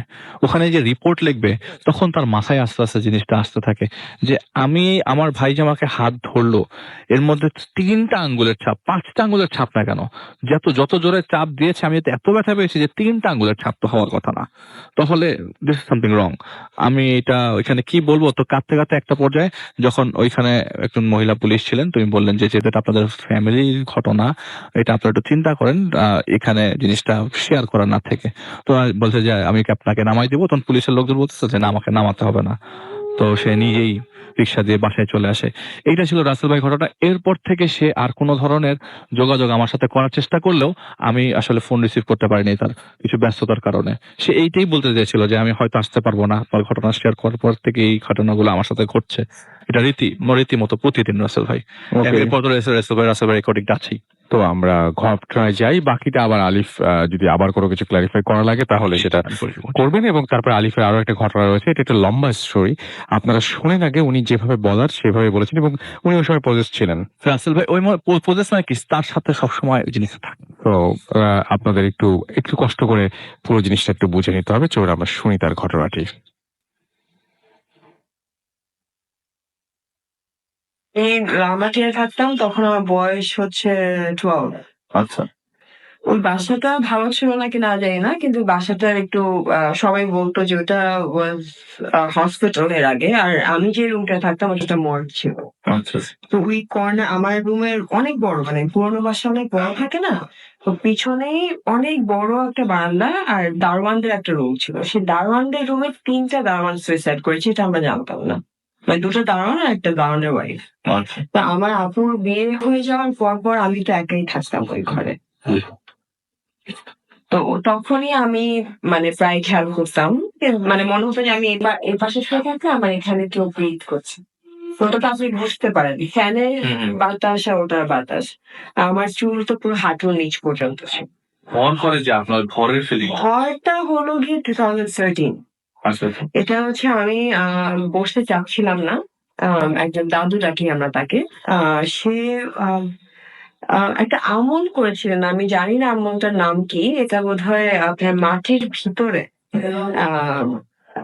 জায়গা করে সে ওখানে ছিলেন, আর ওখানে কোনো একটা আমল করেছিলেন, and he got some power, মানে যেটা সে বলে। তো ওখানে আমি তখন ইউনিভার্সিটিতে 2nd ইয়ারে, আমার ফ্রেন্ডের বাসা। তো হঠাৎ করে আমার ফ্রেন্ডের ছোট বোন একটা ফোন করে বলছে যে একটু আসো, লাঞ্চ করে যাও। তো আমি বললাম যে আচ্ছা হ্যাঁ, আমার ঠিক আছে, 5:30টায় পরে গেলাম, তো 3 ঘন্টা ক্যান্টিনে বসে কি করবো। তো বললো আচ্ছা ঠিক আছে, 5 মিনিট লাগে যেতে। গেলাম, তো গিয়ে দেখি দাদু, সালাম করলাম, খেতে বসছে, ঠিক আছে খেলাম। হালকা একটা শুকনা করে একটা ছেলে দেখলাম। তো আমাকে বলে, প্রথমে জিজ্ঞেস করেছে যে জন্ম তারিখ কবে। আমি বললাম, তো বলো তুলার সেমতি কি, তো বলে হাত রাখো। আমি হাতটা রাখলো এভাবে। সে কি বললো আমি জানি না আলিফ ভাই, আমি কখন কাটবো না, কিন্তু মানে আপনি যদি বিশ্বাস করেন আমাকে, আমি জানি না, আমার পুরো মনে হলো কি আমাকে একটা পুরোটা ফোর্স এবং টেনে তার কাছে নিয়ে গেল। আচ্ছা। তো ওটাতেই আমার একটু মানে কেমন জানি লেগেছে। তো যেহেতু আমি জানি যে আমার ফ্যামিলিতে অলরেডি কিছু এরকম স্টোরিজ আমি শুনেছি, আমার কাজিনকে নিয়ে যাওয়া বা আমার বাবা বা আমার দাদির সাথে থাকা, কিছু কিছু স্টোরিজ আমাদের জানা আছে। তো ওগুলো জেনে আমি খুব একটা ইন্টারেস্ট দেখালাম না। আমি তাড়াতাড়ি করে চলে গিয়ে আমি চুল টুল বেঁধে পুরোপুরি কভার করে ফেললাম। মানে আমার চুলটা যেহেতু বড়, আর আমি তাড়াতাড়ি মুখ টুক কভার করে ফেললাম। আমি তখন বললাম, নামটা উচ্চারণ নাই করি। আমি তখন একটা বললাম যে আপু, আমি যেটাই করছো আমি বসবো না। কারণ রাশি বা কিছু এটা আমি জানি না, কিন্তু আমার ফ্যামিলিতে আছে। আমি জানি, কারণ আমার দাদির সাথে ছিলেন ভালো। যেটার জন্য আমার বাবা অনেকগুলো জায়গায়, যেখানে আমার বাবার কিন্তু ডেথ সার্টিফিকেট সাইন হয়ে গিয়েছিল। আচ্ছা 1994 এ একটা অ্যাক্সিডেন্টে, আমি জায়গা উল্লেখ করছি না, কিন্তু একটা হসপিটালে তার ডেথ মানে লিখে দিয়েছে যে হি ইজ ডেড। পরে ওখানে যখন করা হলো, তখন দেখা গেল যে না, ব্যাপারটা তা না। হি ওয়াজ মানে he had massive internal bleeding, আচ্ছা আচ্ছা এন্ড ওই ইন্টারনাল ব্লিডিং এ তারপর তাকে স্পেশাল সেই সার্ভিস গুলো সে পান, সেভাবে করে তাকে ঢাকায় নিয়ে আসা হলো। তারপরে তার কিন্তু মাথায় 3টা বুলেটের আঘাত আছে, ডিফারেন্ট ডিফারেন্ট ইয়ারে। তো সেই হিসেবে অবশ্যই আমার দাদির দোয়া তো আছেই, হুম। আর কিছু না কিছু, কারণ বাবার এখানে আমরা একটা খামচি পেয়েছিলাম 3টা আঙ্গুলের। তো বাবাকে যখন জিজ্ঞেস করা হলো এখানে আর এখানে আপনাকে আমি যদি বাঁচাতে চাই, তখন আপনাকে ধরতে গেলে যেমন হবে টানটা ঠিক ওরকমটা, আর এখান থেকে যে হাতটা ধরতে গেলে যেমন হবে সেরকমটা না। তো অ্যাক্সিডেন্টটা হয়েছিল ওয়াশরুমে, মোংলাতে ওয়াশরুমে, একটা কারেন্ট ছিল না। তো বাবার কথা ছিল যে 94 তখন I was 3 years old. I was too young to understand. তো বাবা বলছে যে পরে যখন বাবাকে জিজ্ঞেস করি মাঝে মাঝে, বাবা বলে যে না, ওটা টায়ার এটা, বা ওখানে ওয়াশরুমের কোনো একটা কিছু অ্যাপ্লায়েন্সে। পরে আমি চিন্তা করে দেখলাম যে না, তাহলে তো অন্যভাবে কাটবে। আপনাকে বাঁচাতে গেলে আমি যদি মানে স্ক্র্যাচটা যেভাবে হবে ওরকম তো হবে না। একটা খামচি আপনাকে যদি আমি ধরতে যাই, আমার নখ যদি বড় থাকে, একটা স্ক্র্যাচ করবে না, ঠিক ওরকম স্ক্র্যাচ আপনাকে বাঁচাতে গেলে যেমন হবে। কিন্তু পাতা তো পারে নাই, সে পড়ে হ্যাঁ, গেছে কিন্তু সে পড়ে গেছে অলরেডি, তার Hospital এ নিয়ে যায়। অলরেডি তারই হয়েছিল, আর তার অলরেডি ডেথ সার্টিফিকেটও হয়ে গেছে। কিন্তু পরে যখন ওখানে Survived. হ্যাঁ অনেক করা হলো, পরে দেখা গেল যে না, পালস আছে। যে ডক্টরটা ছিল হি ওয়াজ রং, হুম। তারপর তাকে স্পেশাল পারমিশনে ঢাকায় আনা হলো, সিএমএইচ এ নিয়ে যাওয়া হলো। তো ওখান থেকে তো আমরা হালকা পাতলা আমরা সবাই জানি যে আমাদের যেরকম বাসায় অনেক উল্টাপাল্টা জিনিস হয়। মা হয়তো চাবি এখানে রেখে গেছে, কন্টিনিউয়াসলি খুঁজছি। হ্যাঁ, খুঁজতে থাকি, খুঁজতে থাকি, পাচ্ছি না। কিন্তু যেখানে খুঁজেছি 10 বার সেখানেই আছে চাবিটা। তো আবার আমি আর মা আবার যোগ করি যে দেখো বাবার জিন দুষ্টামি কর, মানে দুষ্টামি করেই বলি যে দেখো বাবার জিনটা দুষ্টামি করলো। তো যেটা বলছিলাম যে আমার উপরে যেটা, আমার বোনের বিয়ে হয়ে যাওয়ার পরে আমি এটা একটু বেশি ফিল করা শুরু করি আস্তে আস্তে, কিন্তু ওটা ভালো ছিল না, কারণ ওটা আমাকে হার্ট। এখনো তো আছে কি? আই থিঙ্ক সো, জি। এই যে আমি বের হই, আমার আমার কোন সময় ভাইয়া আমার বিফোর ক্লাস 7, আল্লাহর রহমতে আমার মানে কেউ বলতো না, আমাকে কম্পিউটার রাখতো সবাই। আমাকে আমার সবার জন্মদিন থেকে শুরু করে যে কোনো কিছু আমার একবার শুনলে আমার মনে থাকতো। তো আমার যেটা হলো ক্লাস 7-এ, আমি নাম নিব না, আমাদেরই খুব কাছের একজন হঠাৎ করে আমাকে বললো যে ও তো, আমাকে কম্পিউটার ডাকতো, আমার একজন গুরু আমাকে বলতো কম্পিউটার। আসলে আমি তাই ছিলাম, আমার স্কুলেও আমি একবার হলে আমার হয়ে যেত। আমি যে এক্সট্রা কারিকুলামে ছিলাম, স্কুলের সবগুলো টিমে ছিলাম, আমি এক্সট্রা যা যা করছি কালচারাল লাইনে, তাতেও সব কিছুতেই ছিলাম। আমি একবার দেখলে আমার ওটা মানে পুরো একদম মানে যেটাকে আমার ফটোকপি বললে জেরক্স হয়ে যেত। মানে আমি আমারটাও পারতাম, বড়দেরটাও পারতাম, ছোটদেরটাও পারতাম। তো ওটা আমার ক্লাস 7-এ হঠাৎ করে জ্বর জ্বর জ্বর, প্রথমে প্যারাটাইফয়েড, তারপর টাইফয়েড, তারপর নোজ ব্লিড।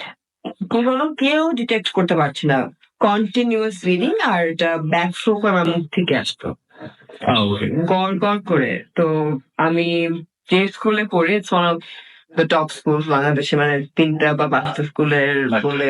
তো যখন মা গিয়ে বললো যে ও বোধ হয় মানে আমি কয়টা 11টা সাবজেক্ট নিয়েছিলাম ওগুলো বলছে। তো মা বললো যে ও বোধহয় 11টা কি, ও বোধহয় 6টা তো মিনিমাম ছিল, আমাদের এক সিটিং এ দিতে হবে। মা বললো যে ও পারবে না, কিন্তু আমার স্কুলের টিচার বললেন যে না, ও যদি একটা সাবজেক্টও দেয় ও আমাদের স্কুল থেকেই দিবে। মানে ওটা আমার ছিল সবসময়, আমি জানি না কেন। হয়তো ওই একটা হয়তো টিচারদের কোনো একটা আদর বা একটা ছোটবেলা থেকেই করেছেন। আমার তো অনলি স্টুডেন্ট যে ক্লাস 3 থেকে 12 পর্যন্ত স্ট্রেট রিসার্চশিপ পেয়েছি আমার স্কুলে। তো ওগুলো নিয়ে আমি খুব মানে ভিতরে ভিতরে ভালো লাগতো। আমার মা দেখাতো না, আমি কিন্তু আমার এই যে এই সার্কেলে আমি সব থেকে ছোট, সবার মধ্যে সিনিয়র গ্রুপে নাচতাম। তো এটা নিয়েও অনেক একটা হতো, এখনো হয়। তো মা তো এখন জানি না যে আমি এই লাইনে থাকি। আমার মা চান এখন আমি পড়াশোনা করি বা কিছু করি। আর যেটা ঘুরে ফিরে আসে যে আমার ১ম আমি ফিল করি হচ্ছে লালমাটিয়ার বাসায় যখন 12 বছর। আমার বোনের বিয়ে হয়ে যায় তার পরপরই আম প্রেজেন্স ফিল করতাম। স্ট্রং একটা প্রেজেন্স। আমাদের স্টাডি রুম ছিল একটা। ওই স্টাডি রুমটাই হচ্ছে ওই যে দারোয়ানদের রুমটা ওইদিকে। ওখানটায় মা নামাজ পড়তেন বা আমরা মানে তখন তো শিখছি, মানে অতটা প্রপার পারি না। ভুল হতো দেখে মা বলতো যে পড়ো, আমি দেখি। তো আ ওই রুমটাতে কোনো না কোনো একটা ঝামেলা ছিল। যে রুমটা স্টাডি রুম ছিল, যেটা দারোয়ানদের রুমটা, ওই কর্নারটা একটু খারাপ ছিল। লালমাটিয়ার বাসায়। আ ওই বাসাটার থেকেই শুরু। তারপর যেটা হচ্ছে গুলশানের কথা যেটা বলছি, যখন আমি ইউনিভার্সিটি 2nd ইয়ারে আমি সাইকোলজিতেই পড়ছিলাম। আর যেহেতু এগুলো নিয়ে আমি একটু ঘাটাঘাটি হয়েছি, কারণ তখন ওই যে অ্যারাইভালস বলে একটা বের হয়েছিল। তা আমার একটু পড়ার আর রিসার্চ করার অভ্যাস একটু বেশি।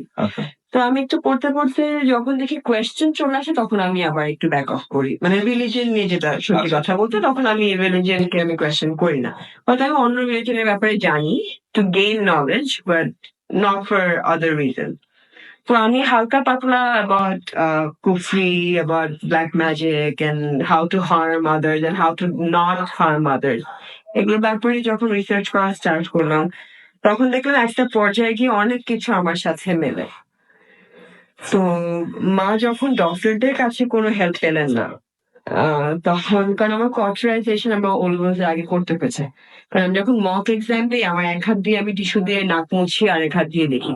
তো এটা আমি না হলে ঠিক আছে, আমার আশেপাশে আমার ফ্রেন্ডদের তো খারাপ লাগছে, বা আমার মানে যারা আমার ব্যাচমেট, হয়তো দেখছি যে আমার কন্টিনিউয়াসলি নাক থেকে ব্লাড আসতেছে আর আমি মুছতেছি আর নিতেছি। তো সেই বছরই আনফরচুনেটলি আমার নানু মারা যান, আমার প্রথম ফ্যামিলিতে। তখন আমার মামাতো বোনটাও খুব অসুস্থ। তো তখন শুধু আমার লাস্ট কথাই ছিল, আমি কোচিং করে নানু বাসায় যাইতো। শুধু হাত দিয়ে বলছিল যে এত অসুখ। আর আমার নানু অনেক রিলিজিয়াস ছিলেন, অনেক নামাজি ছিলেন। সে কেন জানি আমার এই এক্সট্রা কারিকুলাম অ্যাক্টিভিটিটা সাপোর্ট করতো, আমি জানি না। সে নরমালি দেখা যায় যে মুরব্বীরা কিন্তু করেন না, বা তারা হয়তো একটা টাইমে, যেহেতু আমি কিন্তু লেফটি, আমাকে সে জোর করে রাইট হ্যান্ডে এসে। তো আমার এটা সে খুব সাপোর্ট করতো। ঈদ হলেই বা কোনো একটা হলে জিজ্ঞেস করতো কোন চ্যানেলে দেখাবে, ওগুলো সে লিখে রাখতো, সেই টাইমলি সে দেখতো। তো মক মেতে এক্সাম, তো মার্চে নানু চলে গেল। তো ওইটা আমার ফ্যামিলিতে ফার্স্ট, মানে আমার ফার্স্ট দেখা চলে যাওয়ার কারণ। তো তার লাস্ট কথা আমাকে ছিল যে শুধু আমি আমার এখনো মনে আছে ইকোনমিক্স কোচিং করে গিয়েছিলাম। শুধু মাথার থেকে হাত দিয়ে আমার পিঠ পর্যন্ত, আমার যেখানে স্পাইনাল কর্ডের ইনজুরি, ওখানে তখন আমি যেহেতু ইনজুরিটা বুঝি নাই, শুধু হাত দিয়ে শুধু বললো এত অসুখ। এটা তার লাস্ট ওয়ার্ড ছিল আমার। তারপর আর আমি তার চোখ খোলা দেখি নাই। তো ওইটা থেকে তো যেটা হচ্ছে ভর, যেটা বলছিলাম, ভর হচ্ছে ওই বাসায় আসলে তখন আমার বের হয়ে যাওয়া উচিত ছিল। আমি আসলে বের হয়ে যেতে পারিনি, কারণ আমাকে যাকে দাদু ডাকতাম সে আমাকে বললো যে না একটু থাক। আমি বসলাম, তো ছেলেটাকে দেখলাম, ছেলেটা খুবই মানে শুকনা, মানে কি শুধু হাড্ডি, ওর গায়ে মাংস, মানে আমি কিছু দেখছি না। ছেলেটা আমার সামনে বসে এই যে খাবারটা খেলো ভাইয়া, মানে 3-4 প্লেট ভাত খেলো সে, মাংস খেলো, মাছ খেলো, মানে যা যা তরকারি ছিল সে খেলো, কিন্তু তার বডি দেখলে আপনি বুঝবেন না যে সে এতটা অ্যাবজর্ব করতে পারে। আমি ওটাই আমার একটু কেমন যাই লাগলো। ওই যে দাদুর বাসায় জি। তারপরে তো রুমে ঠিক আছে, তো পরে আমি তাড়াতাড়ি কিছু একটু বেঁধে গিয়ে হঠাৎ করে আমাকে বললো রুমে আসো। তা আমি কেন জানি না, হয়তো মানে একটু কিউরিয়াসিটি বলতে পারেন, যাতে দেখি না মানে আসলে কি, মানে কিরকম, মানে এই এত যে বলছে আল্লাহ মাফ করো, আমি অন্যভাবে বলছি না, কিন্তু ছেলেটাকে দেখেও আমার কেমন জানি লেগেছে, মানে ভালো একটা ভাইব পাইনি আমি।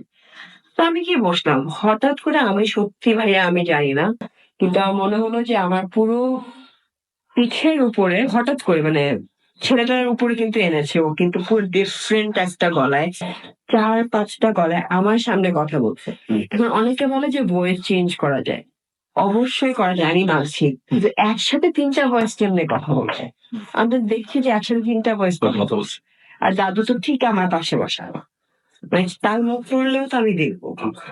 আমি না এত ভয় পেয়ে গেছিলাম, মানে মানে ভয় না, মানে আমি জাস্ট মিলানোর চেষ্টা করছিলাম যে মানে ইজ ইট আ ফ্লুক, মানে আমাদেরকে হয় না, অনেকে করে তো, কিন্তু একটু আছে, অনেক আছে, সব তো সত্যি তা না।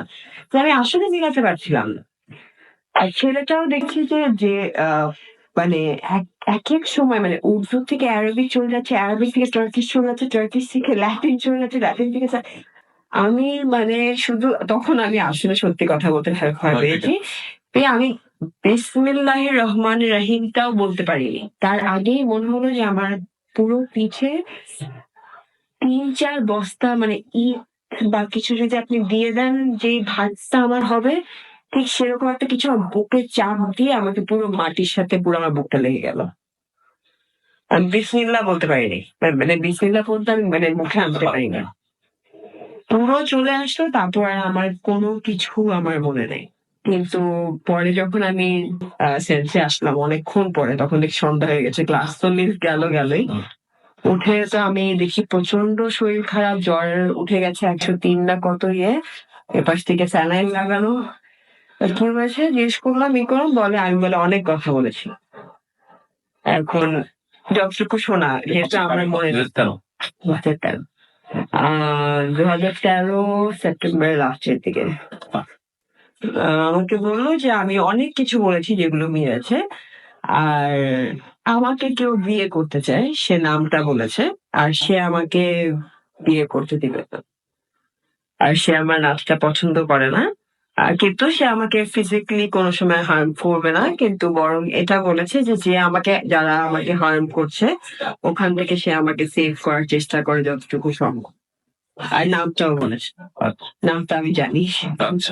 ওটা হচ্ছে রামমাটির বাসায় একজন এসেছিলেন, একজন যারা বলেন যে তারা হেল্প করতে পারবে, কারণ যেটা হয় যে বাবা তো থাকতেন না, মা যখন ডক্টরদের কাছ থেকে কোনো মেডিসিন কাজ করছে না, কোনো অপারেশন কাজ করছে না, মানে মেডিকেল কোনো হেল্প পেয়ে আমার কোনো কিছুই হচ্ছে না, তখন স্বাভাবিক আমরা অল্টারনেট কোনো কিছু একটা খুঁজি।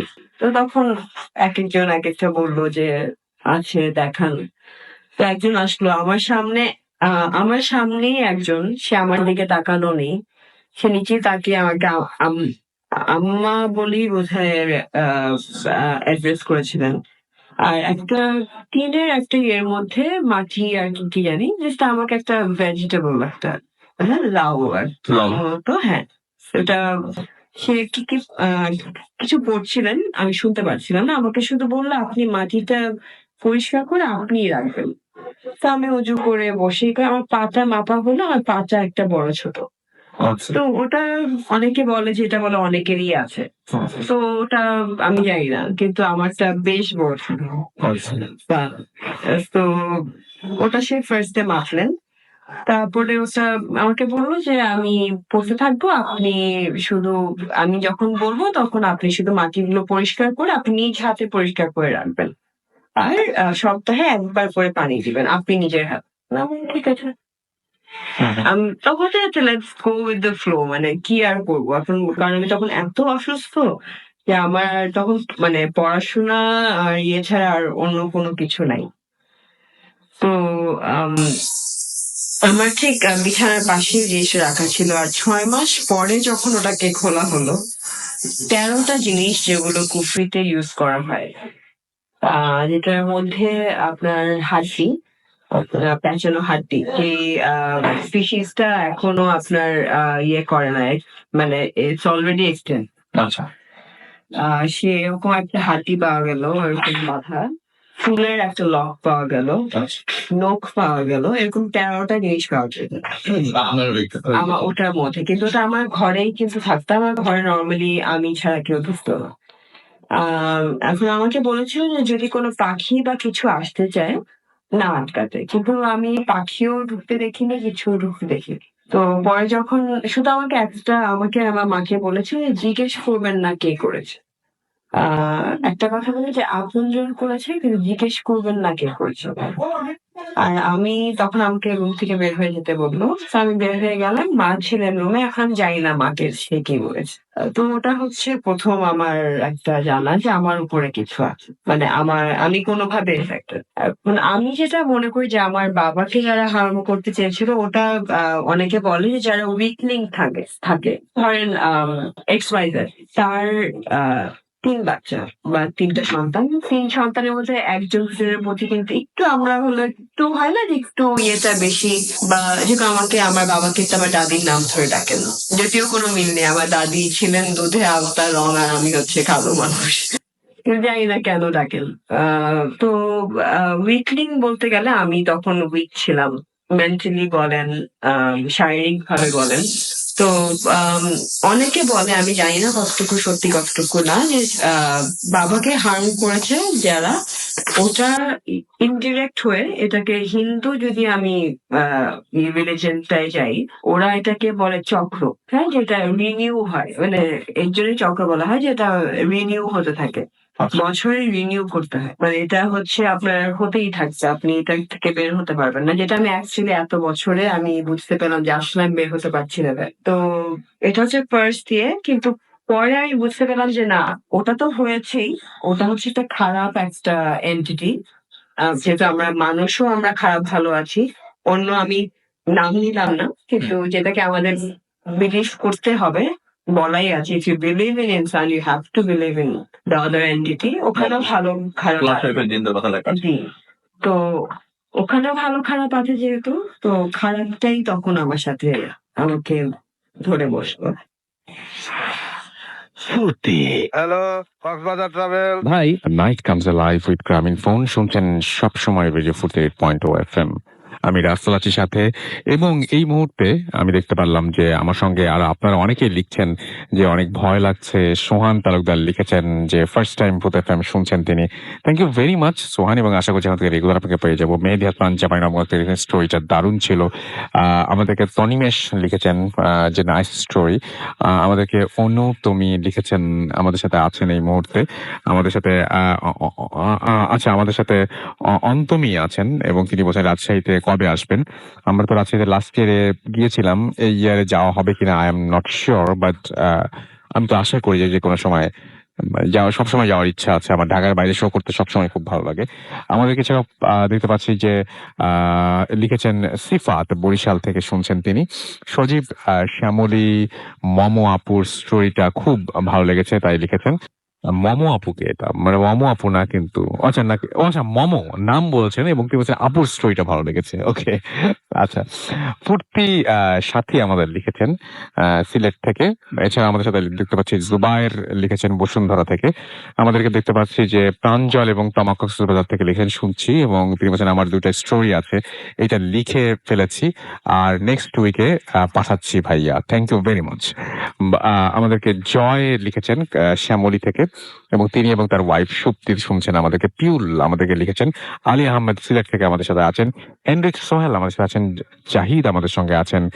আশা আছেন খুলনা থেকে, একা শুনছেন তিনি। লাস্ট স্টোরিটা খুব ভয়ের ছিল। জাহিদ হাসান আমাদের সঙ্গে আছেন। জুবাইর আমাদের সঙ্গে আছেন দেখতে পাচ্ছি রাসান বরিশাল থেকে, এছাড়াও হাসান সহ আরো অনেকে।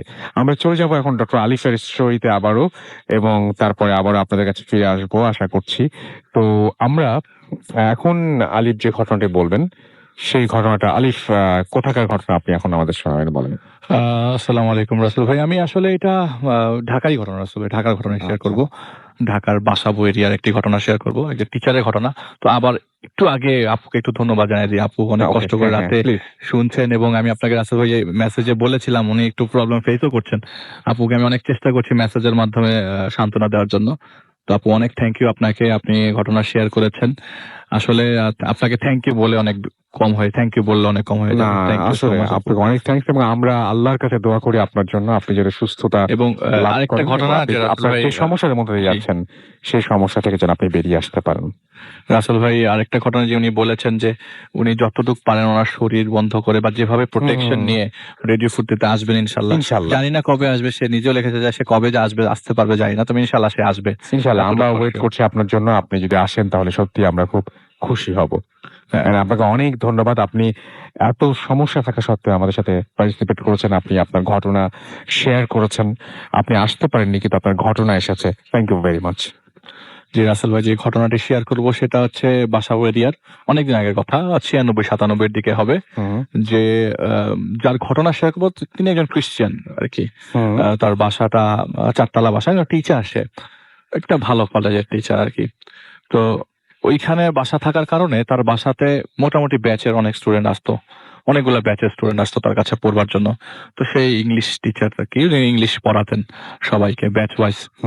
তো তার বাসাতে তার ওয়াইফ, তার 2 ছেলে মেয়ে, এক ছেলে ওই কলেজেই পড়তো যে কলেজে শিক্ষকতা করেন, আর এক মেয়ে ছিল, মেয়েটা ওখানকার রিজনাল একটি স্কুলের স্টুডেন্ট ছিল। তো ঘটনার দিন যায় রাসেল ভাই, সেদিন আসলে প্রচন্ড বৃষ্টি হচ্ছে বাইরে, এবং খুব যে গভীর যে তা না, রাত মানে আপনার লাস্ট যে ব্যাচটা সে এইচএসসি পরীক্ষা থাকবার কারণে ওই ব্যাচটার পড়াতে রাত 9টা বেজে যায় আর কি।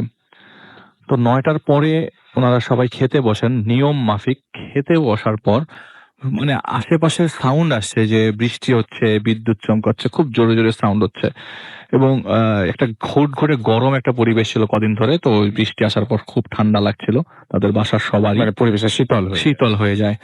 তো যে শীতল সেটা ওই দরজা নক করার পর থেকে আরো বেশি শীতলতর হতে থাকে, আরো বেশি ঠান্ডা লাগতে থাকে তাদের। তো কেউ উনি তো অ্যাকচুয়ালি শিক্ষক, তো টিচার জানে এলাকার লোকজন, তো এরকম ভাবে কেউ তার বাসায় বেলও দিবে না, মানে অন্য লোকজন এসলে এরকম অ্যাবনর্মাল ভাবে বেলও দিবে না। অ্যাটলিস্ট 10-12টা বেল দিল আর কি দরজার। তো দরজা খুললো, দরজা খোলার পর 2জন লোক, তো বাইরে এতটা বৃষ্টি, বাইরে থেকে যদি কেউ আসে বা আপনি এক্সপেক্ট করবেন কি হাইয়েস্ট যে উনি ভিজে আসবে, বা ছাতা দিয়ে থাকলে যে পরিমাণ বৃষ্টি হচ্ছে বাইরে ভিজে যাওয়ার কথা। ওই লোকগুলো 2জন লোক একদম স্বাভাবিক অবস্থায় আছে। 2জন লোকের হাইট তিনি বলছে যে আমি তো এরকম মনে নাই হাইটের কথা, কিন্তু ওই 2টা লোক দরজা খোলা পরপরই আমাদেরকে খুব সুন্দর একটি হাসি দিয়ে জিজ্ঞেস করলো, আপনার বাসায় কি কোনো লাশ আছে? খুব অদ্ভুত ব্যাপার, কিন্তু এরকম মানে সাধারণত কেউ কোনোদিন হঠাৎ রাস্তার দিকে আপনি হ্যাঁ। মানে রেডিও নাই, হঠাৎ করে আপনি যদি দরজা নক করে, আপনার খুব মানে বাসার দরজা নক করে যদি কেউ আপনাকে জিজ্ঞেস করে আপনার বাসায় কি লাশ আছে নাকি, আপনার অ্যান্সার কি হবে? সেটাই তো। উনি মানে দরজাটা বন্ধ করতে করতে ইলেকট্রিসিটি চলে যায়।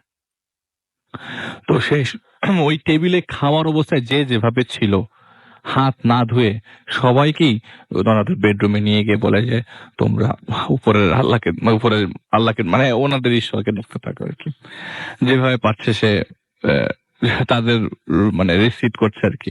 তো যেভাবে পাচ্ছে তাদের চেষ্টা করছে যে পড়ার জন্য। তো এরকম অবস্থায় আর কি যে কি করে ভেবে পাচ্ছে না, তো দারোয়ানকে ডাকবে বারান্দায় গিয়ে নাকি এরকম আবার প্রবলেম হবে। তো সে সাহস করে বারান্দায় গিয়ে দারোয়ানকে ডাকে। তো দারোয়ান থেকে কোনো রেসপন্স আসে না। নিচে নর্মালি দারোয়ান ডাকলেই শোনে, কিন্তু ওই দিন দারোয়ানও শুনছে না। কারণ কি উনি জানেন না। আচ্ছা, ওই দিন রাতের বেলা কোনো মতে পার হয়ে যায়, ইলেকট্রিসিটি চলে আসে কিছুক্ষণের মধ্যেই, এরপরে সবকিছু নর্মাল হয়ে যায় রাসেল ভাই। রাতের বেলা সেদিন ঘুমোতে যাওয়ার সময় রাতের বেলা ওয়াশরুমের জন্য ওঠে।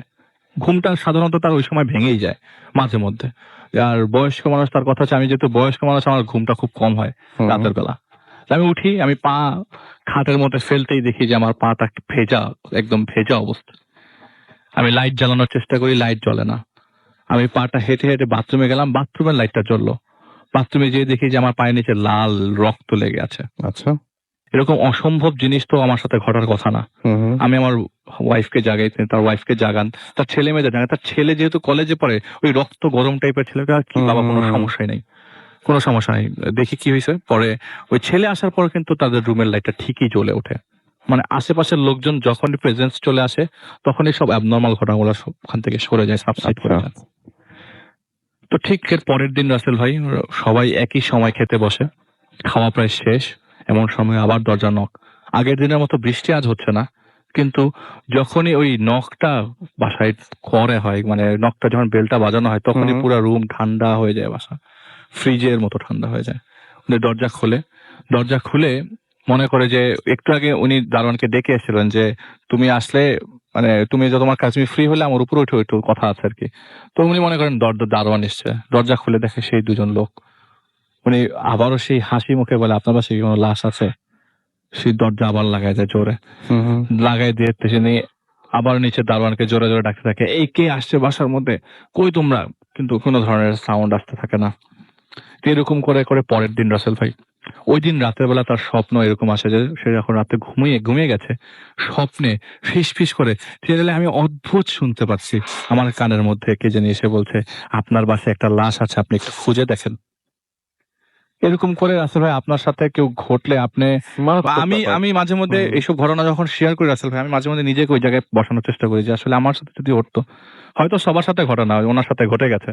কারণ উনি ওই জিনিসটা প্রত্যক্ষ করবার পরে উনি ডিসিশন নেয় যে না, উনি তার বাবার বাসা, এখান থেকে ওনার বাবার বাসা মানিকগঞ্জে, তো আমি মানিকগঞ্জ যাবো, কয়েকদিন বেরিয়ে আসবো, যেহেতু স্টুডেন্টরা এখন ছুটিতে আছে প্রিপারেশন লিভের জন্য। তো উনি চলে যায় তার বাবার বাসায়। এটাই ছিল ঘটনা। রাসেল ভাইয়ের ঘটনা না, আরো ঘটনা আছে এরপরে। আচ্ছা, শুধু এখানে শেষ করে দিল তো রাসেল হয় না। উনি মানিকগঞ্জ যায় এক সপ্তাহের একটা ছুটি নিয়ে, কলেজ থেকেও সে ছুটি নেয়, এক সপ্তাহ ছুটি নিয়ে মানিকগঞ্জ যায়। তো এক সপ্তাহের মধ্যে রাসেল ভাই কোনো ধরনের খোঁজ খবরও বাসার আসে নাই। আর ওই সময় এত টেলিপ্যাথি জিনিসটা বা টেলিফোনস টাইপের এত মাত্র আসা শুরু করেছে, এতটা আসে নাই বাংলাদেশে। তো উনি ঢাকায় আসার প্ল্যান প্রোগ্রাম করে, কেন জানি মনে হচ্ছিল যে না, মানিকগঞ্জে আরো কিছুদিন থেকে যাই, কিন্তু তার মন টানা না যাই, ঢাকায় যাব। তো সে মানিকগঞ্জ থেকে ঢাকা চলে আসে, তার বাসায় চলে আসে। বাসার নিচ থেকেই বোঝা যাচ্ছিল যে এরকম কিছু একটা হয়েছে, মানে নিচ থেকেই একটা ঠান্ডা ঠান্ডা পরিবেশ। কিন্তু রাসেল ভাই তখনও কেউ জানে না, তখনও কেউ কিচ্ছু বোঝে না। কিন্তু তার বাসাতে ঢোকার সময় মনে হয়েছে যে না, কোনো প্রবলেম একটা হয়েছে বাসায়। তিনি বাসার উপরে ওঠে, তার তিনতলায় ওঠে দরজা খোলে। রাসেল ভাই দরজা খুলে ঠিকই তার রুমের মধ্যে, যে বেডরুমে সে এতদিন ইনসিডেন্ট গুলা পেয়েছিল, সে বেডরুমে তার দারোয়ানের লাশটা ঠিকই ঝুলন্ত অবস্থায় পেয়েছে, এবং লাশটা গলিত অবস্থা, গন্ধ ছুটে গেছে অলরেডি। এইটাই সেই দারোয়ান রাসেল ভাই। এতদিন ধরে ডাকছে, হয়তো লাশটা তখন থেকেই ঝুলছিল, সে কিছুই জানে না, কিছুই দেখে নাই, হয়তো সে যাওয়ার পরে সেটা ভিজিবল হয়েছে। আমি জানি রাসেল ভাই, এটা আমার পার্সপেক্টিভ, আমি তো ওনাকে জিজ্ঞেসও করিনি আপনি কিভাবে সলভ করছেন বা উনি সলভ করেছেন কিনা, আমি রাসেল ভাই আমি আদৌ জানি না। কিন্তু বাসায় ফুল ফ্যামিলি দেখে ওনারা ওই জায়গায় অজ্ঞান হয়ে যায়, পুলিশ নিয়ে আসা হয়, কিন্তু সলিউশন কে দিবে? সলিউশন দেওয়ার মতো কোনো লোক নাই, কেন ওনার ঘরের মধ্যে। তো পুলিশ ওনাকে জিজ্ঞাসাবাদ করার পর ওনাকে ছেড়ে দেয়, কারণ উনি তো আসলে রিলেটেড না, উনি ছিলেনও না, ওই সময় উনি ছিলেনও না। তো আলটিমেটলি রাসেল ভাই ওই ঘটনার পর থেকে তার প্রায় 8 থেকে 10 বছর স্বপ্নটা বারবার আসে থাকে, সপ্তাহে একবার, 2 সপ্তাহে একবার, 3 সপ্তাহে একবার, কি বলেছিলাম না তোমার বাসায় একটা লাশ আছে, এই কথা বারবার সব ঘুরে ফিরে আসে। এটাই ছিল ঘটনা রাসেল ভাই। থ্যাংক ইউ ভেরি মাচ আলিফ, আপনার সেকেন্ড যে স্টোরিটা সেটা অনেক চমৎকার ছিল, এন্ড থ্যাংক ইউ। আমরা এখন যেটা করব সেটা হচ্ছে একটা ছোট্ট বিরতিতে যাব, তবে তার আগে আমাদের ফেসবুকের কিছু জিনিস আপনাদের একটু পড়ে শোনাতে চাই। আমাদের ফেসবুকে যে পেজটা রয়েছে সেখানে লিখছেন আশিক, লিখছেন যে আচ্ছা, আশিকুর রহমান লিখছেন যে আপুর ঘটনাটা সুন্দর হয়েছে। এম সোহেল রানা লিখেছেন আজকে সব স্টোরি তার কাছে ভালো লেগেছে। তাহসিন আরাফাত লিখেছেন লাইফ ইজ ইম্পসিবল উইদাউট ভূত এফএম। আমাদেরকে সুখের আচ্ছা রাজপুত্র লিখেছেন যে আরো স্টোরি শোনাও না। আমাদেরকে সাদাওয়াত হোসেন প্রিন্স লিখেছেন ভয় লাগছে, নরসিংদী থেকে লিখেছেন। এছাড়া আমাদেরকে জে কে আফরিন আমাদের সাথে আছেন, আমাদের সঙ্গে রয়েছেন দেখতে পাচ্ছি। এছাড়াও সৌভিক ভট্টাচার্য, এবং তিনি লিখছেন যে তিনি শুনছেন আমাদেরকে, তার গার্লফ্রেন্ড আছেন এবং তিনি বলছেন যে ইটস রকিং আমাদেরকে। এছাড়াও দেখতে পাচ্ছি গৌরব রয় লিখেছেন যে আপুর স্টোরিটা ভালো ছিল। নূর এ রহমান শাওন, প্রিভিয়াস এপিসোড গুলো ডাউনলোড দিয়ে রাখি কজ ভূত এফএম ছাড়া ঘুম আসে না আমাদেরকে। এছাড়াও দেখতে পাচ্ছি রায়পুর লক্ষ্মীপুর থেকে লিখেছেন প্রথম কমেন্ট করলাম, লাইট বন্ধ করে শুনছি, অ্যাপ দিয়ে শুনছেন তিনি এবং ফুল ভলিউমে। আমাদেরকে ফারহান তানভীর লিখেছেন স্টোরিটা অস্থির ছিল। এছাড়া আমাদেরকে হৃদয় ইসলাম আমাদের সাথে আছেন, খালেদ আহমেদ আমাদের সাথে আছেন, রাসেল ভাই আমি সিলেট থেকে আছি আপনার সাথে, আমাদের ফার্স্ট টাইম তিনি ভূত এফএম শুনছেন আমাদেরকে। এছাড়াও আহনাফ লিখেছেন যে ফিলিং, আচ্ছা অনেক অনেক তিনি ভয় পাচ্ছেন সেটা বুঝিয়েছেন আর কি। এছাড়াও সমীর খান আমাদের সাথে আছেন, অ্যাপ দিয়ে শুনছেন, অ্যাপের ছবি আপ করেছেন। মেহেদি হাসান রাকিব আমাদের সঙ্গে আছেন। এছাড়া আমাদের সঙ্গে আছেন শাহাদাত হোসেন প্রিন্স। এছাড়া আমাদের সাথে আছেন আলম মাহবুব, বাহরাইন থেকে শুনছেন তিনি অ্যাপ দিয়ে। আমাদের সঙ্গে আছেন রুবায়ত হোসাইন। এছাড়া আরো অনেকেই আমাদের সঙ্গে আছেন, দেবদাস আমাদের সঙ্গে আছেন, সাদাত হোসাইন আমাদের সঙ্গে আছেন, আমাদের সঙ্গে আছেন অধরা রাত্রি সহ আরো অনেকে। আপনি যদি থাকতে চান তাহলে আপনি আমার সঙ্গে থাকুন এবং আমাকে SMS করুন। SMS করতে হবে, যেটা করতে হবে মোবাইলের মেসেজ অপশনে গিয়ে টাইপ করতে হবে ফুর্তি, FORTI ফুর্তি স্পেস আপনার নাম স্পেস আপনার মেসেজ পাঠিয়ে দিতে হবে 9840 নাম্বার। যদি আমাদের ইমেল করতে চান, আমাদের ইমেল অ্যাড্রেস হচ্ছে bhutfm@radiofurti.fm, which is BHWTFM@radioforti.fm। আপনার নাম, ঠিকানা এবং ফোন নাম্বার সহ আপনার জীবনে ঘটে যাওয়া বা আপনার জানা সেরা ঘটনা লিখে পাঠিয়ে দিন আমাদের কাছে। ঘটনার শুরুতে অবশ্যই উল্লেখ করুন যে ঘটনাটি আপনি স্টুডিওতে এসে শেয়ার করতেছেন, নাকি আপনি যারা আপনার ঘটনা আমরা পড়ে শোনাই। আর আমরা তো দেশের বাইরে যারা আছেন তারা সবসময় অডিও ক্লিপ পাঠিয়ে দেন আমাদেরকে। তারপরেও বলবো যে আমরা ফেব্রুয়ারি মাসের মাঝামাঝি একটা সময়ে আমরা একটা স্পেশাল এপিসোড করতে যাচ্ছি আপনাদের সবাইকে নিয়ে, যে এপিসোডে আপনাদের ইমেইল পড়বো এবং আপনাদের অডিও ক্লিপ প্লে করবো। সুতরাং সেই এপিসোডে যদি আপনি পার্টিসিপেট করতে চান তাহলে আপনি ঢাকায় থাকুন আর যেখানে থাকুন না কেন, আপনি চাইলেই কিন্তু আপনার স্টোরি পাঠিয়ে দিতে পারবেন আমাদেরকে রেকর্ড করে বা লিখে। এবং 21শে ফেব্রুয়ারি যেহেতু আমার সামনে, এবং আমরা চাচ্ছিলাম যে লেখালেখিটা একটু বেশি বাংলায় আপনি আপনার ঘটনা লিখে পাঠিয়ে দিন আমাদের কাছে। আমরা চলে যাব একটা ছোট্ট বিরতিতে, বিরতির পরে আবারও ফিরে আসবো। আমাদের ফেসবুক পেজ অবশ্যই ভিজিট করতে ভুলবেন না, www.facebook.com/radiofurti and www.facebook.com/bhutfm.russell. Stay tuned to Radio Furti and don't stop the Furti. Furt FM. The night comes alive with the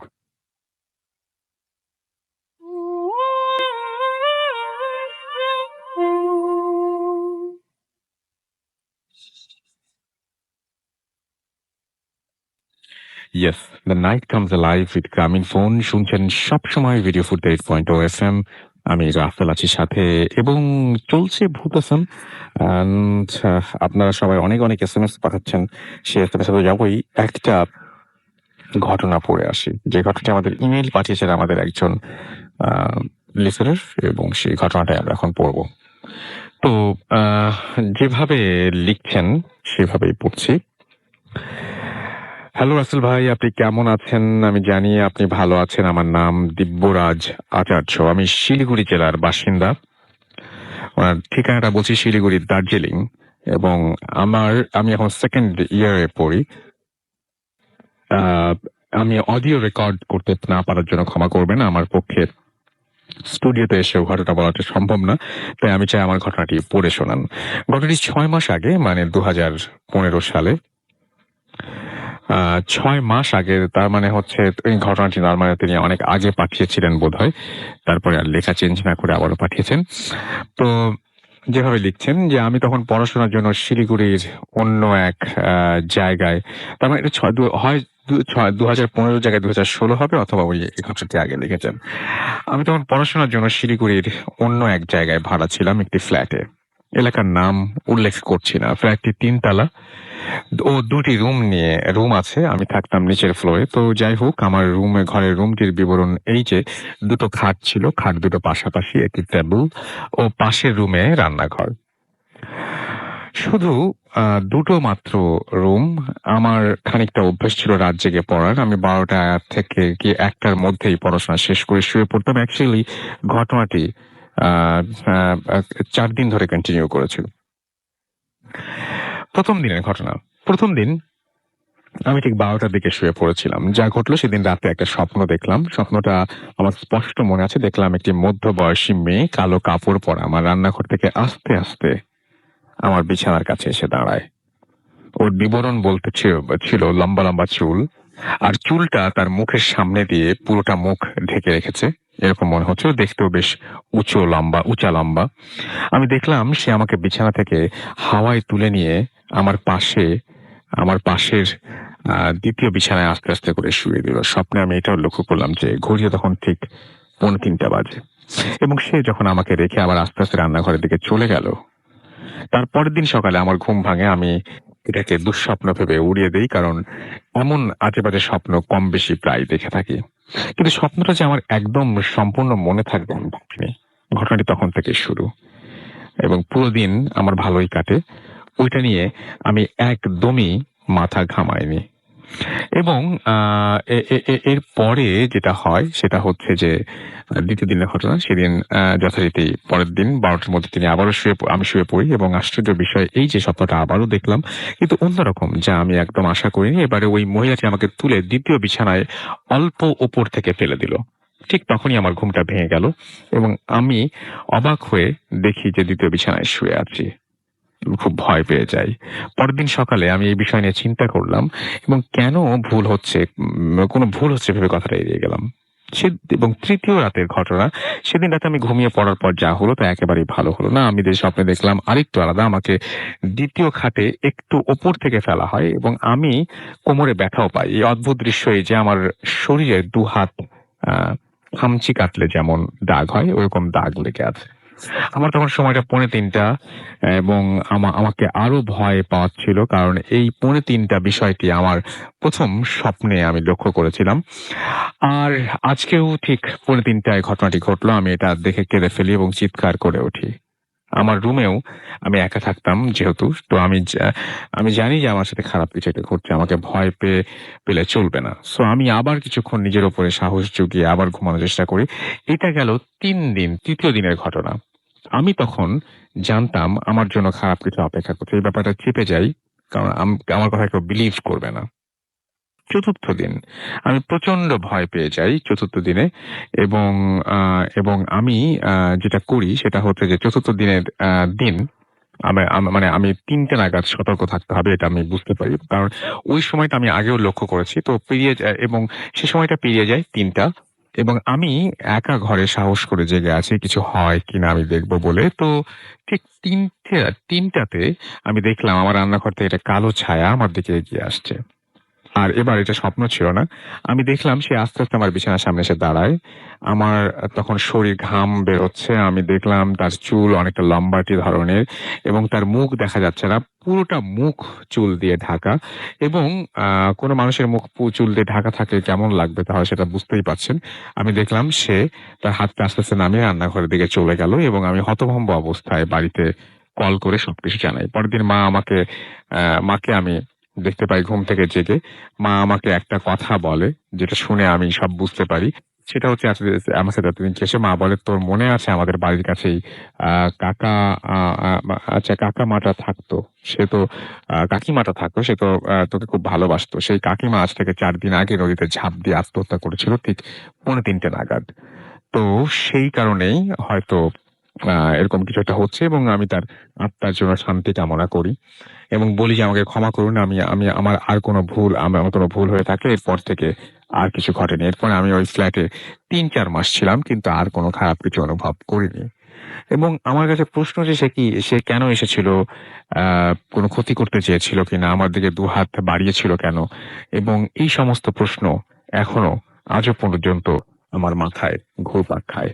তো এটাই ছিল ঘটনা। And thank you very much Dibyajit, আপনার ঘটনার জন্য। এন্ড আশা করছি যে ভবিষ্যতে আপনার ঘটনা আমরা আরো পাবো। আর আজকে যারা ঘটনা পাঠান